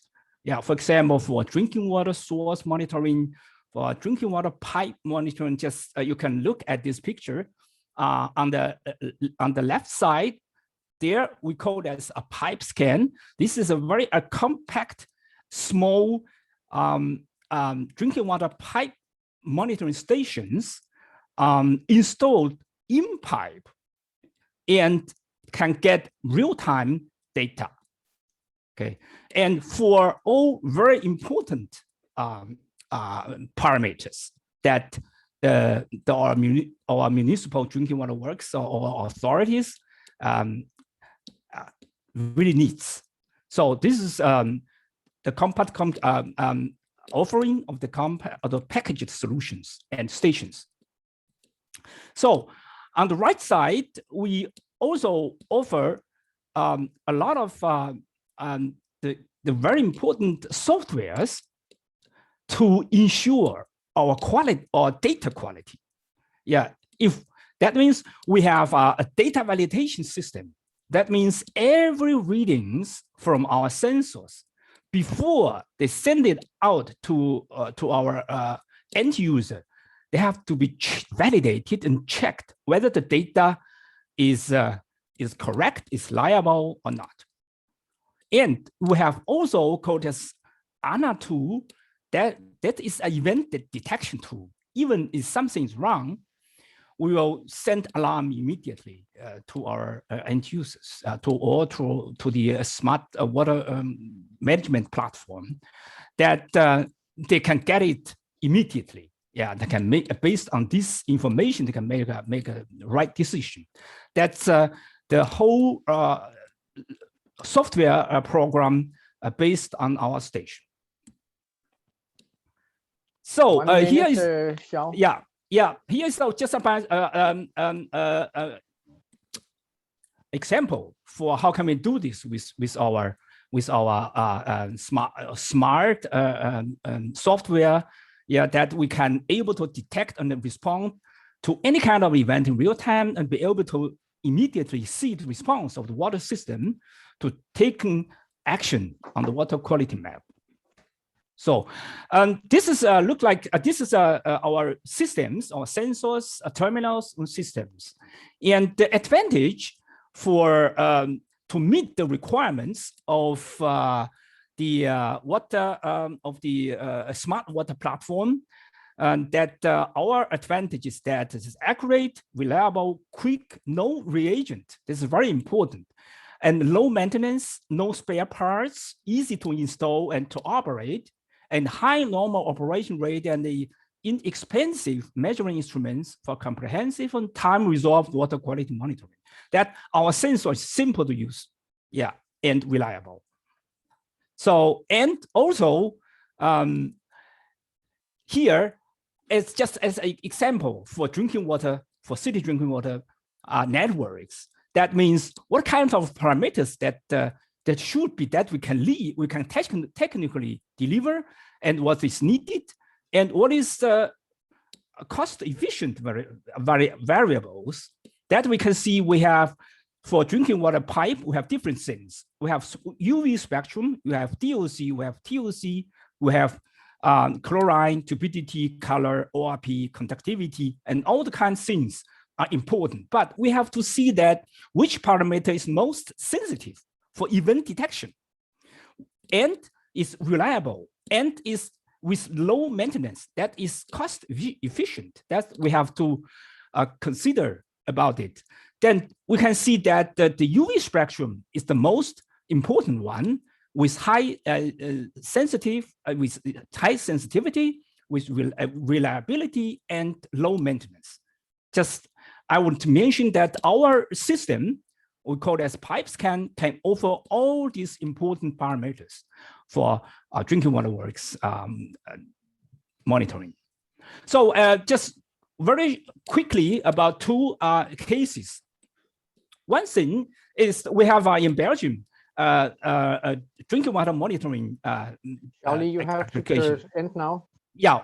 So this is very important in that to measure source water from different kind of source water, groundwater, reservoirs, and also water tower. Then to use different source water to monitor different water source to keep to the drinking water quality. That's why they are going to use this these small things. And just here a few pictures from China. What we have done in the past for city monitoring, sewage monitoring, city channel monitoring, building monitoring. That's in big buildings, shopping malls, and also municipal wastewater and drinking water, and also the reliable portable monitoring stations that we can use it for emergency. That means this is all our applications in a summary. So the short one, I just keep one thing, the challenge. I just go through to our contribution, our solutions to the using digital monitoring sensors. They are able to get real time. This is one thing. Easy to use, easy to install, and easy to analyze. This is the second one, and economically affordable for everyone, for end user, for local government companies. And using these optical sensors, we can avoid the second, we call it as a second pollution. That means the reagent can go into water and pollute it second time. That means this is environmental friendly and saving costs and raising efficiency of the water treatment for the water treatment companies from their process control using digital monitoring sensors. This is also one important thing, saving power and chemical dosing cost. The last one is Xiaoli, you have to end now. It's very interesting, but time is short and you're over time. So I will have to ask you to close now. Your PPT will be available, and we will also have the opportunity to, as I assume you are in, as far as I understood, you are Shanghai based. Yeah. So you can take part in the Aquatech Shanghai seminars we're going to have. Okay, great. Thank you. So let's stay in touch about that, and besides that, also thank you for challenging the overview of sensors and equipment which I gave in the beginning. I think you're adding a lot to those conclusions. So thank you very much. We will move on to David Yang from Kamstrup. Please, David. Eric, let me share the screen.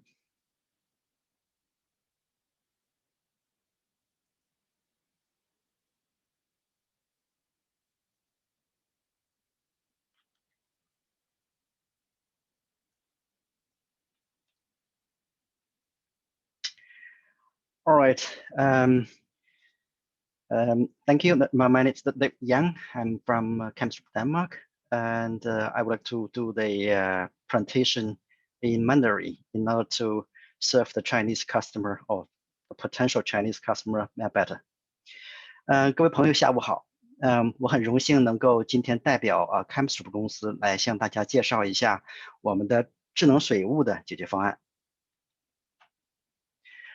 那么简单来说 ，Kamstrup 是丹麦的最大的水表、热表和电表的生产商。我们同时提供它水热电的智能解决方案。那么我们Kamstrup 在智能水表和在超声波领域已经从事了30多年的研发和生产。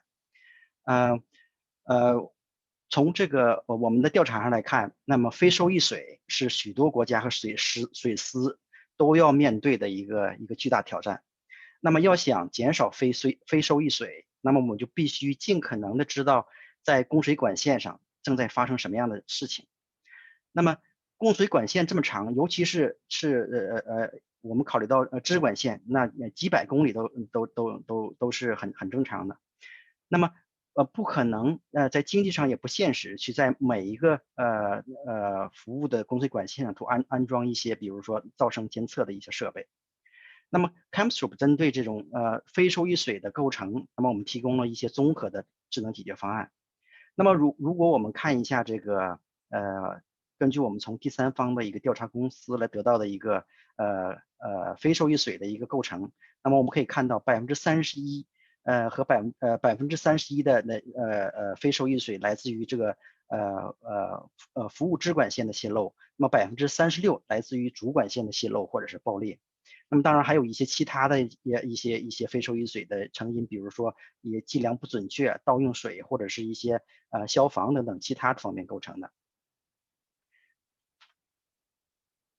那么 Kamstrup 实际上我们拥有30多年的一个超声波产品的设计经验。那么我们为许多国家的水司提供端到端的一个综合性的智能水务解决方案，包括我们内置的 LD 专利技术那种高精度的超声波水表，高性能的 Link IQ 远程读表系统，混搭 analogue IoT 技术，我们包括可以进行压力漏损监控以及智能数据分析。那么我们在超声波水表里内置的ALD 专利技术，能够在提供精确的计量数据的同时，还将管线上监测到的 ALD 的声学模型传送给远端，帮助客户在远端进行监控和诊断这个供水管线的状况。那么客户可以进行有效的漏点定位和处置。那么基于这种专利技术的 Link IQ 的数据采集系统呢，我们可以实现单基站读取3万台表的数据。那么这种能力可以极大的降低拥有这个数据网络的这个成本。那么 CAMSOOP 拥有LinkIQ 数据采集器作为这个下一代的 Wireless and Bus 的替代产品呢，每一个 LinkIQ 的数据采集器可以取代传统的3到4个的 Wireless and Bus 的数据采集器。那么我们同时后向兼容这个 Wireless and Bus 的仪表。LinkIQ 混搭 Narrowband IoT 就可以为客户提供非常高性价比的这种数据采集系统。CAMSOOP 在LD 的技术方面拥有4项发明专利，在 LinkIQ 方面我们拥有8项发明专利。那么 CAMSOOP 的智能水务方案呢，在作为一种智能化的数据分析工具能够为水司提供一种高效的设备管理、质量控制和营收的保护，降低管网的水耗，为事件处置和客户的决策，那么我们提供一个可靠的解决方案和数据依据。那么我们有能力为客户提供端到端的整体解决方案。那么同时我们也可以根据客户的不同需求，去提供量身定制的这种灵活解决方案。那么 CAMSOOP 的智能水务软件呢，既可以在云端运行，也可以在本地运行。同时我们支持数据在第三方的系统进行集成，每个模块都是可选的。那么我们希望我们的客户只选对的，不选贵的。现在呢，我想为大家分享一下我们在智能水务在这个欧洲的几个成功案例。那么这个是一个丹麦的Beckl 的地区这个Beckl 的水司呢，它在安装了我们的 FlowIQ 2200的产品之后呢，那么这个水司呢很快在支管线上就发现了有3个漏点和1个主管线漏点。那么主管线上的漏点呢非常严重，他们那个漏点的那个漏水达到了3到4例每小时。那么在另外一个地区安装了50台的 FlowIQ 2200的超声波水表之后，我们检测到了17个漏点。那么经过最后的测算，这个地区的非收益水的损耗从1.7平均的从1.7例每小时下降到0.3。那么左边呢这个图里边显示的是一个主管线的泄漏。那我们在安装 CAMSOOP 系统之前呢，这个水司是知道这个地区大概存在很大的一个漏点，大概是6例左右。那么他们之前用了几个月的时间尝试不同的方法，比如说听音杆或者是噪声记录仪，但是一直没有办法定位漏点。那么在安装了 CAMSOOP 的 FlowIQ 2200的水表以及远程的数据采集网络和智能水务软件之后呢，在系统端就直接观测到了3台表出现了泄漏噪声的那个峰值，就是这个黄色的这个黄圈所显示的地方。那么我们在和客户来到这3块表的安装区域之后呢，1个小时之内我们就检测到了主管线的一个漏点，修复之后这个该区域的这个漏损就立刻下降83%左右。那么第2张图它体现出 ALD 技术进行7×24小时进行监控的一个巨大的价值。那么在安装CAMSOOP FlowIQ 2200之后呢，我们立刻就观察到比如在第一个峰值，我们就立刻就观察到出现了一个峰值。那么我们在和客户赶到现场之后呢，就立刻会就定位了这个漏点，并且进行修复。之后呢，一切良好。那么这个系统图形呢也回到一个正常值。可是1个半月之后呢，在这个水表又一次检测到那个泄漏噪声升高。那么我们很怀疑有可能存在再次泄漏，但是我不好确定，因为我们刚刚在1个半月以前修复过。但实际情况是呢，当我们再次去现场进行检查的时候呢，我们发现之前修复的连接点2米远的地方又出现了第2个泄漏。那么这个案例让水司真正看到了我们内置 ALD 技术的这个水表和 CAMSOOP 智能水务系统的真正价值。那么该客户如果是说他没有我们的 ALD 的解决方案，那么他们肯定会花费非常长的时间才能发现第2个漏点，因为他们刚刚在1个半月之前在相同的地方修复了一个漏点。那么最终的结果呢，客户决定更换这个地区的整条管线，而不是再次修补漏点。那么第2个案例呢是在瑞典。左边这个图呢是在Karlskrona 瑞典的一个水司。那么在2020年呢，瑞典的 Karlskrona 水司安装了700台的 FlowIQ 2.0水表以及分析软件和我们的远传系统。那么它上线之后呢，很快就发现有7个漏点。那么有6个漏点是在锈蚀的金属管线上面，还有1个是发生在安装了10年的一个塑料管材的管线上。那么经过水司测算呢，每个漏点节约成本大概是在86000克朗瑞典克朗。那么通过这个测试之后呢，水司非常就是重新建立他们的信心，那么重新设定了那个漏损的目标，从16%要提升到3%。那么在第2张图上呢，它是我们在瑞典的叫Shanghai水司安装了800台的 FlowIQ 2.0系统。那么这个系统上线1个小时之后呢，我们就发现了第1个漏点。那么到目前为止，我们系统已经发现了100多个泄漏。那么水司呢，根据我们的智能系统的管理软件和提醒信息，他们主动的给客户打了50到60个电话，主动的提醒客户有马桶漏水或者是花园的水喉没有关。那么最后我们的 Camsub 我们正在采取非常积极的行动来推动智能水务方案进入中国市场。那么我们非常愿意以一种严谨和量身定制的灵活的方式，为中国的客户来实现“14-5”规划里面提出的这个节水控漏的目标。那么我们非常愿意和有意向的朋友和客户去进行各种合作方式的探讨。我们非常希望大家如果有兴趣可以联系我，我们的方式在这个 PPT 上面。All right, Henrik, thank you very much. I have done. Thank you much, David, for your presentation. We will move on quickly to the last speaker, Toni Laurila from Sensmed in Finland. And after that, we will have a little bit different version of the roundtable. I will ask all the speakers within some 30-45 seconds to inform about what has been your main takeaway from the presentations today, and eventually which topics you would suggest for a seminar, for a session at the Aquatech Shanghai about digitalization, where there's so much to be discussed. But first we will have Toni Laurila from Sensmed. Thank you, David, and welcome to Toni. Okay, thank you, Henrik. Good morning, Europe. Good afternoon, China. Can you see my presentation? Yes. Excellent. So first of all, I would like to thank the organizers for giving us the opportunity to tell how Sensmed pioneers the real-time water quality data to transform water management.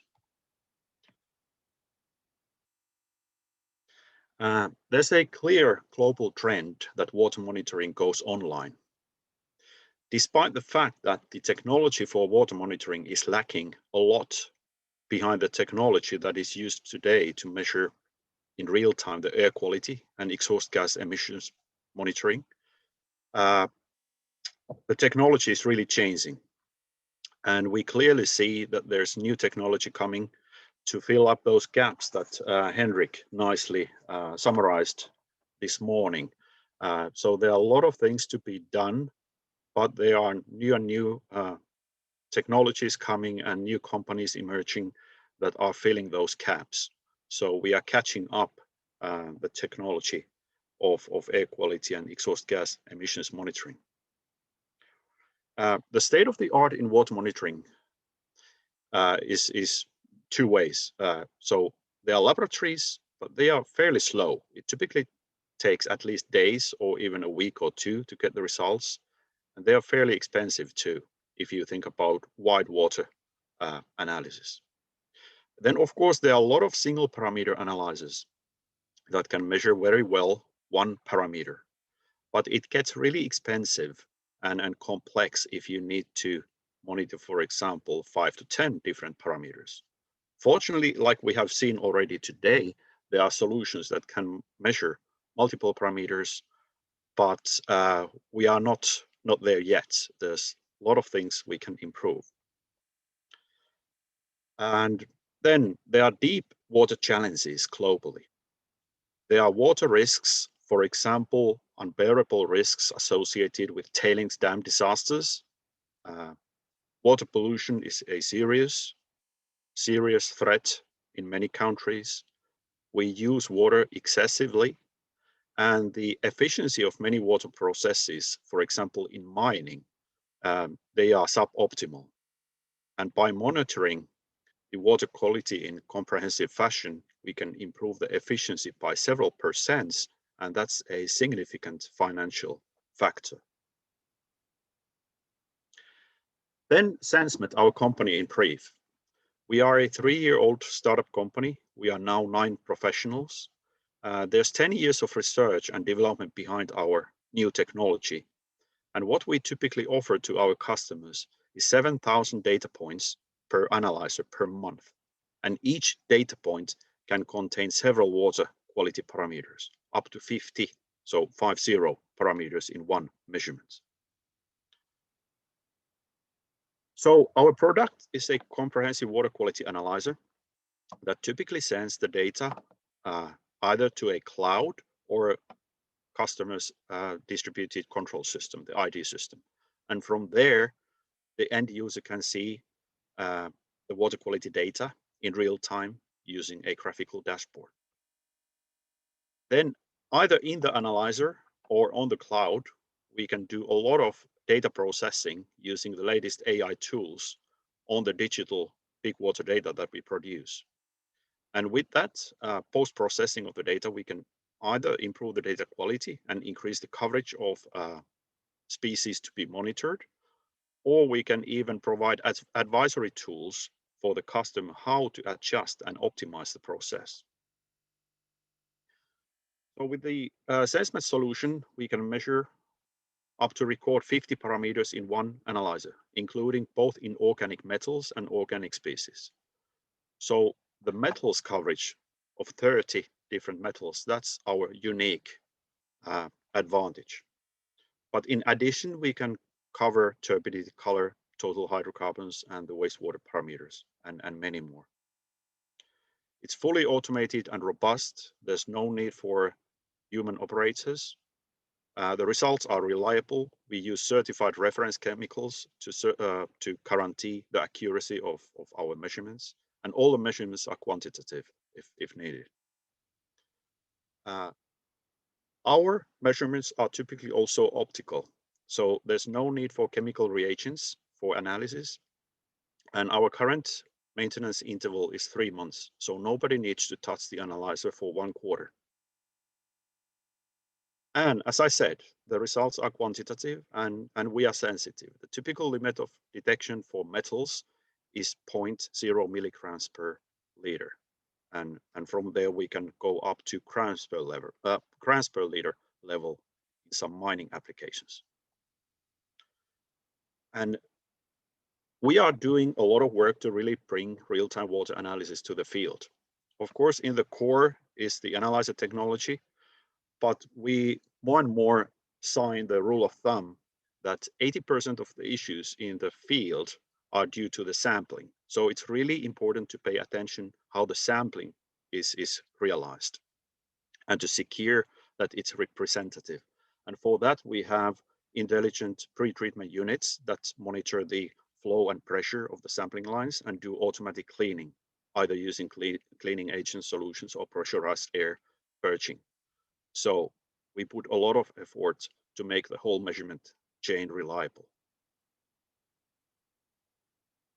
And with that, I would like to thank you for your attention, and let's transform the future of water management together.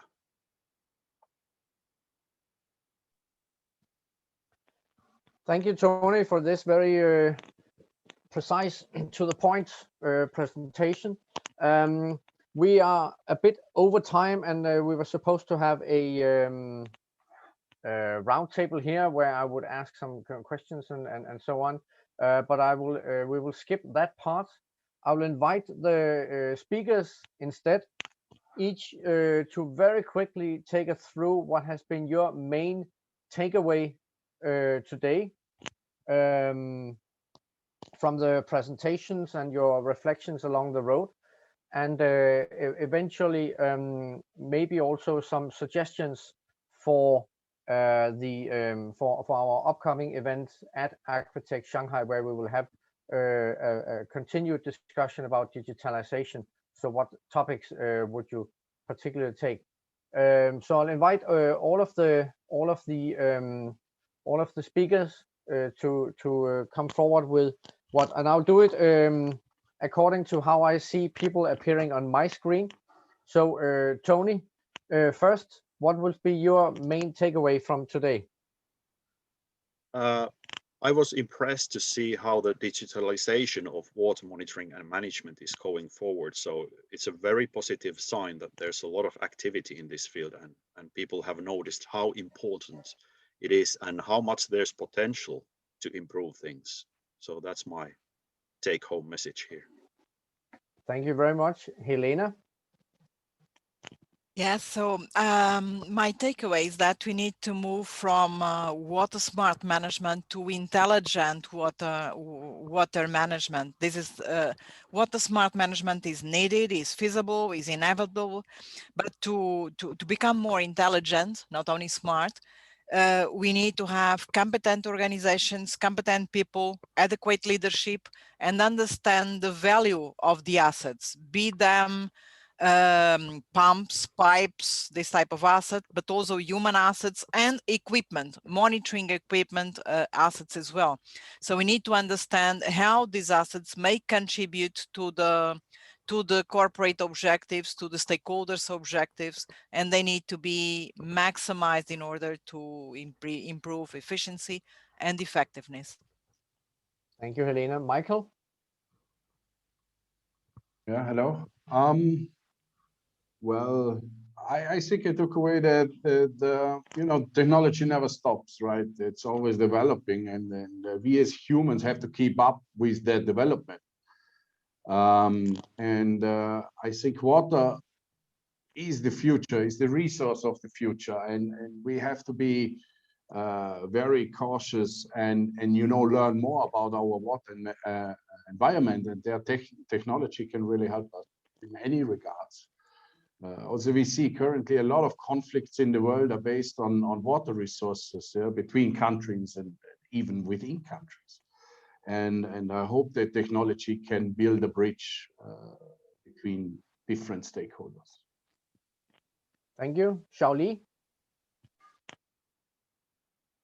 You need to put on your microphone. Sorry. Can you hear me right now? Yeah. My first impression is that it's very interesting that how can we use all the data based on AI analyze. That means from the all online collected data to make really important, very useful for our decision maker. And that's very important. Just for example, for the EPA, they would like to know the pollution, the source, who polluted this, regarding on hand on the water quality monitoring and analyze to find someone, to find the source, to find some who will pollute the water. This is, I think, this is most important things. And the second one is then the intellectual property protection. That's really in China. We have to, as a company for the technical leader, that we should take really seriously for this point.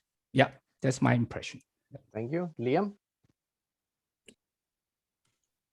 I would like to pick up the points from one of the previous speakers, Oli. I don't think he's still with us, on the differences of procurements in Europe and in China. Because as I shared in the link of the chat, we do have some publications, reports on understanding the government procurement process in China. Which in many times also represents the demands from the local challenge owners, how to access to these procurement opportunities and how to eventually benefits from it. And as you mentioned, Henrik, this is also will be one of the points that we'll pick up at Aquatech. So at the SME Center, be taking advantage of being in China, we also intend to invent some experts who could eventually share with us more information on procurements. And that's it from my side. Thank you. Over to you, Helika. Yes, thank you, Henrik. Well, I heard some, can you hear me? Yes. I heard some very amazing presentations today about very amazing technological solutions for very complicated problems in the water technology sector, as well as water management techniques, processes.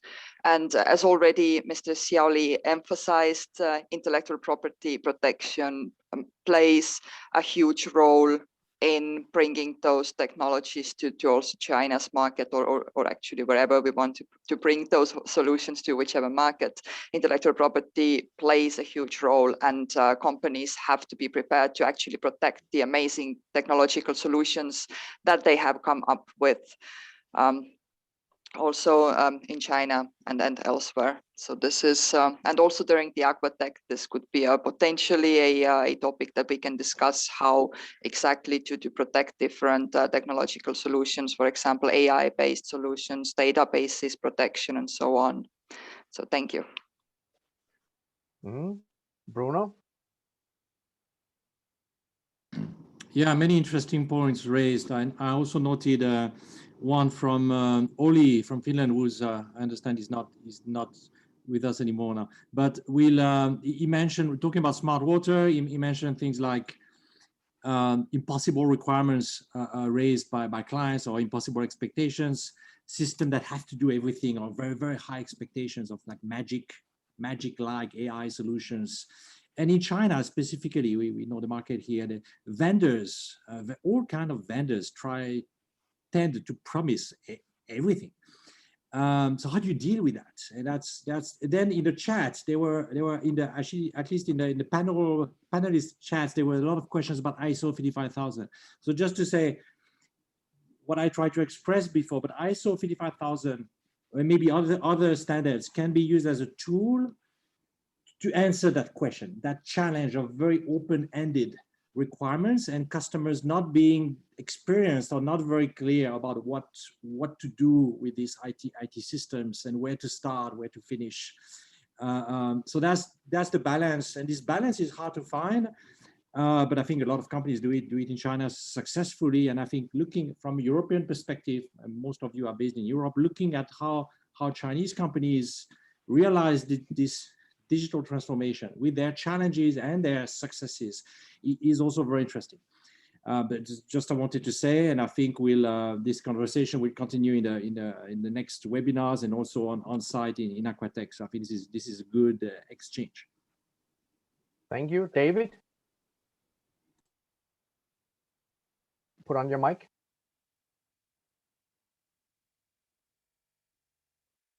Can't hear you.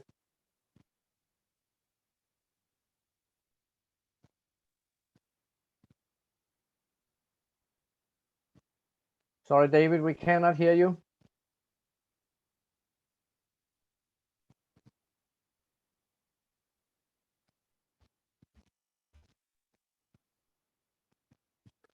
David, I'll give you a chance to come up later on. Meanwhile, I'll just take my own takeaway things, and that is when looking at the water sector and the importance of addressing all the topics, which also Michael emphasized a couple of times. We definitely have a huge potential offered by the digitalization. But what I also hear is actually a lot of the technologies are out there. Of course, there are things still to be innovated, but it doesn't, to me, seem to be the biggest problem.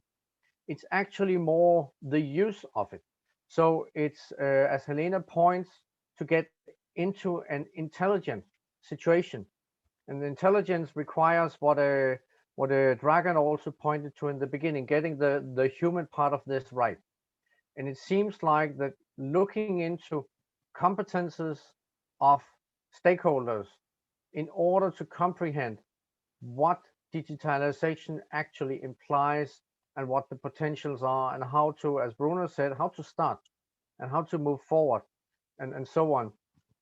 So to me, I have two things to take away. One is the market functioning is not ideal today to pick up the potential offered by digitalization.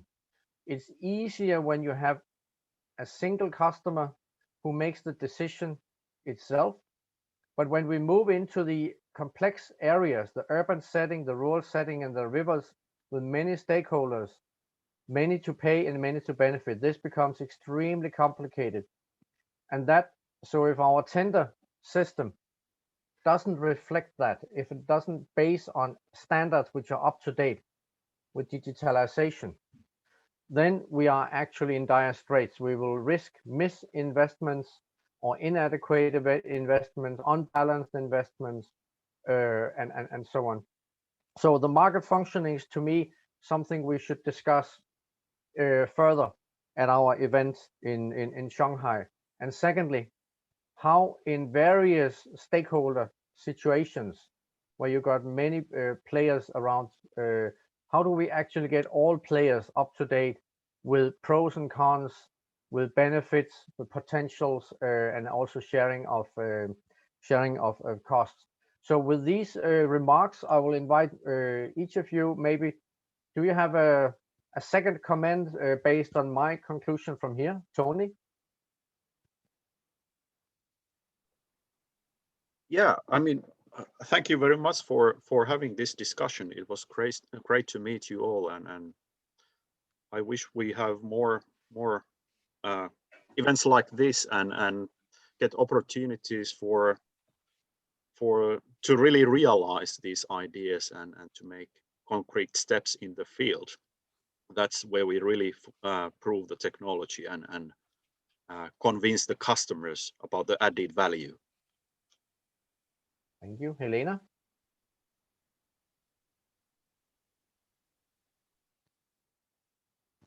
Sorry. Yes, I think your take-home message was very much in line with my own take-home message. So I really do not have much to add to it. I think it's really important to put our brains and the corporate brains in service towards taking the best of the existing offer in terms of technology, so that we don't buy too much, we don't buy too little, and we use the data adequately. The data we need, not more, not less, in an integrated way. Thank you. Michael? Yeah, I think all the statements have had very good points. And I think also one of the challenges, as Ollie said in his presentation and Bruno in his summary, is kind of the customers are sometimes overwhelmed and not ready there in order to, place a tender, but they still do it because they get funding and then they have to produce a tender within a certain time.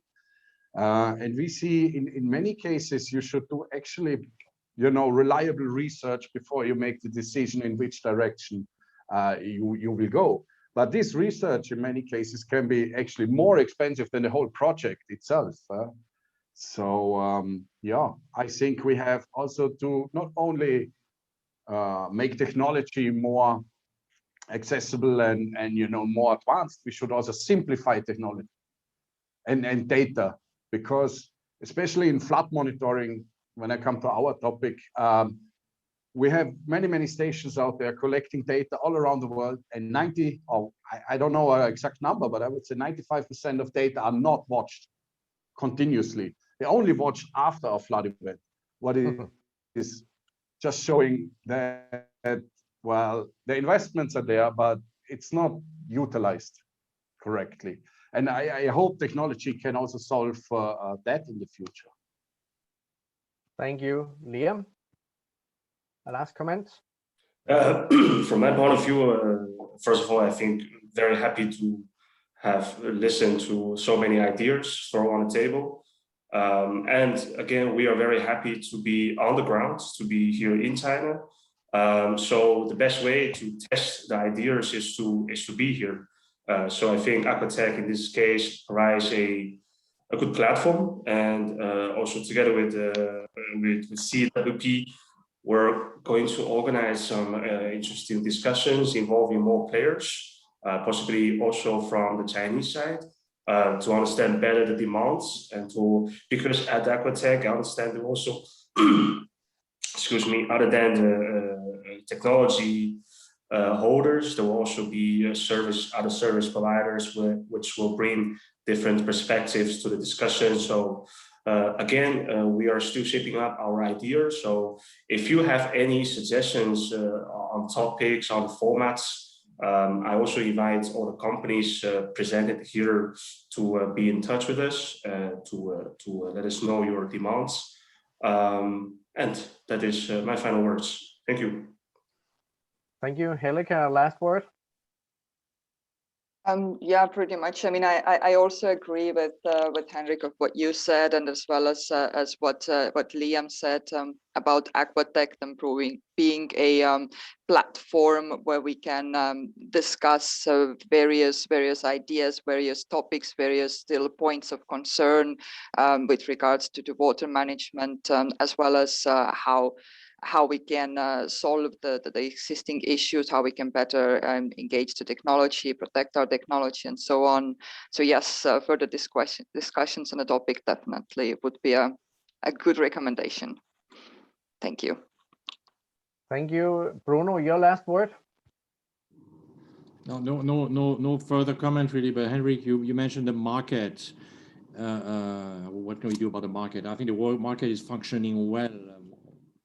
Overall, I think the role you have taken to organize these kind of sharing sessions, and especially experience sharing or case study sharing is good. It's probably useful.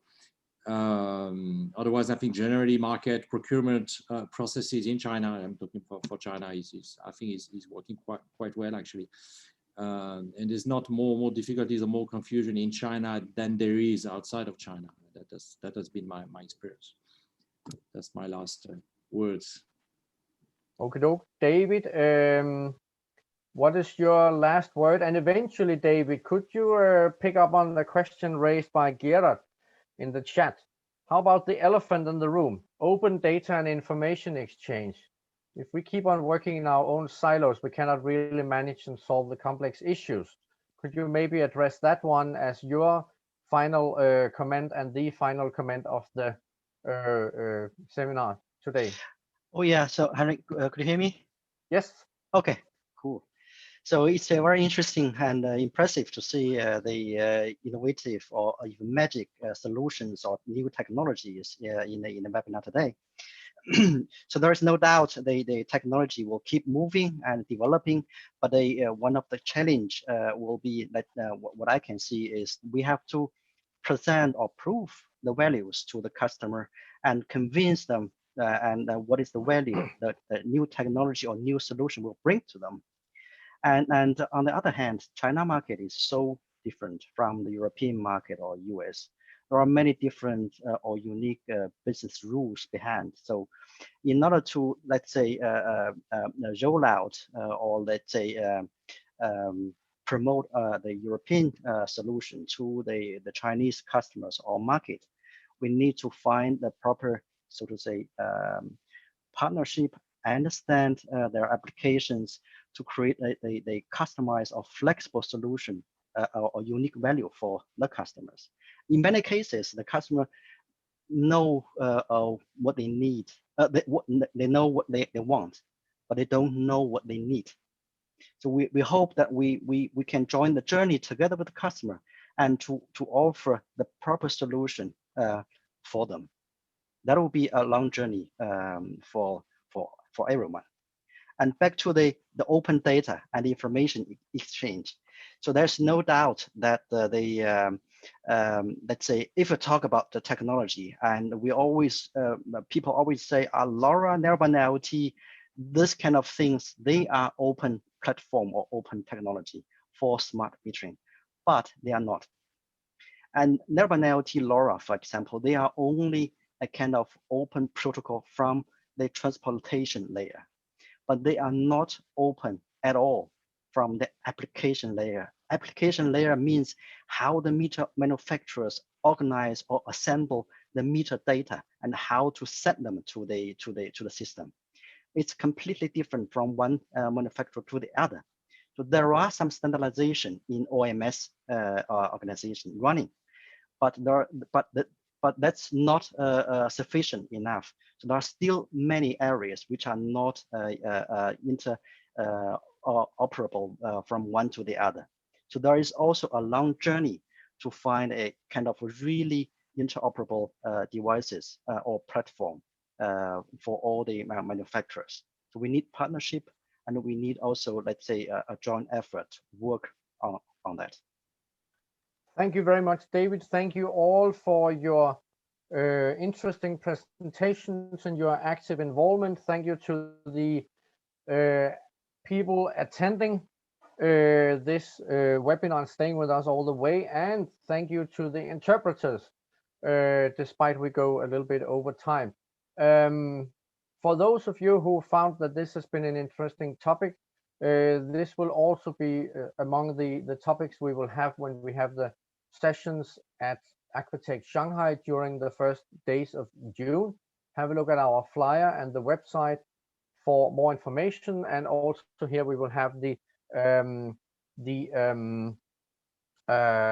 upcoming all the PPTs and report, etc. from the webinar available. So thank you very much, and have a nice day to all of you out there. Bye bye. Bye. Goodbye. Thank you. Bye. Bye. Thank you. Bye-bye. Thank you.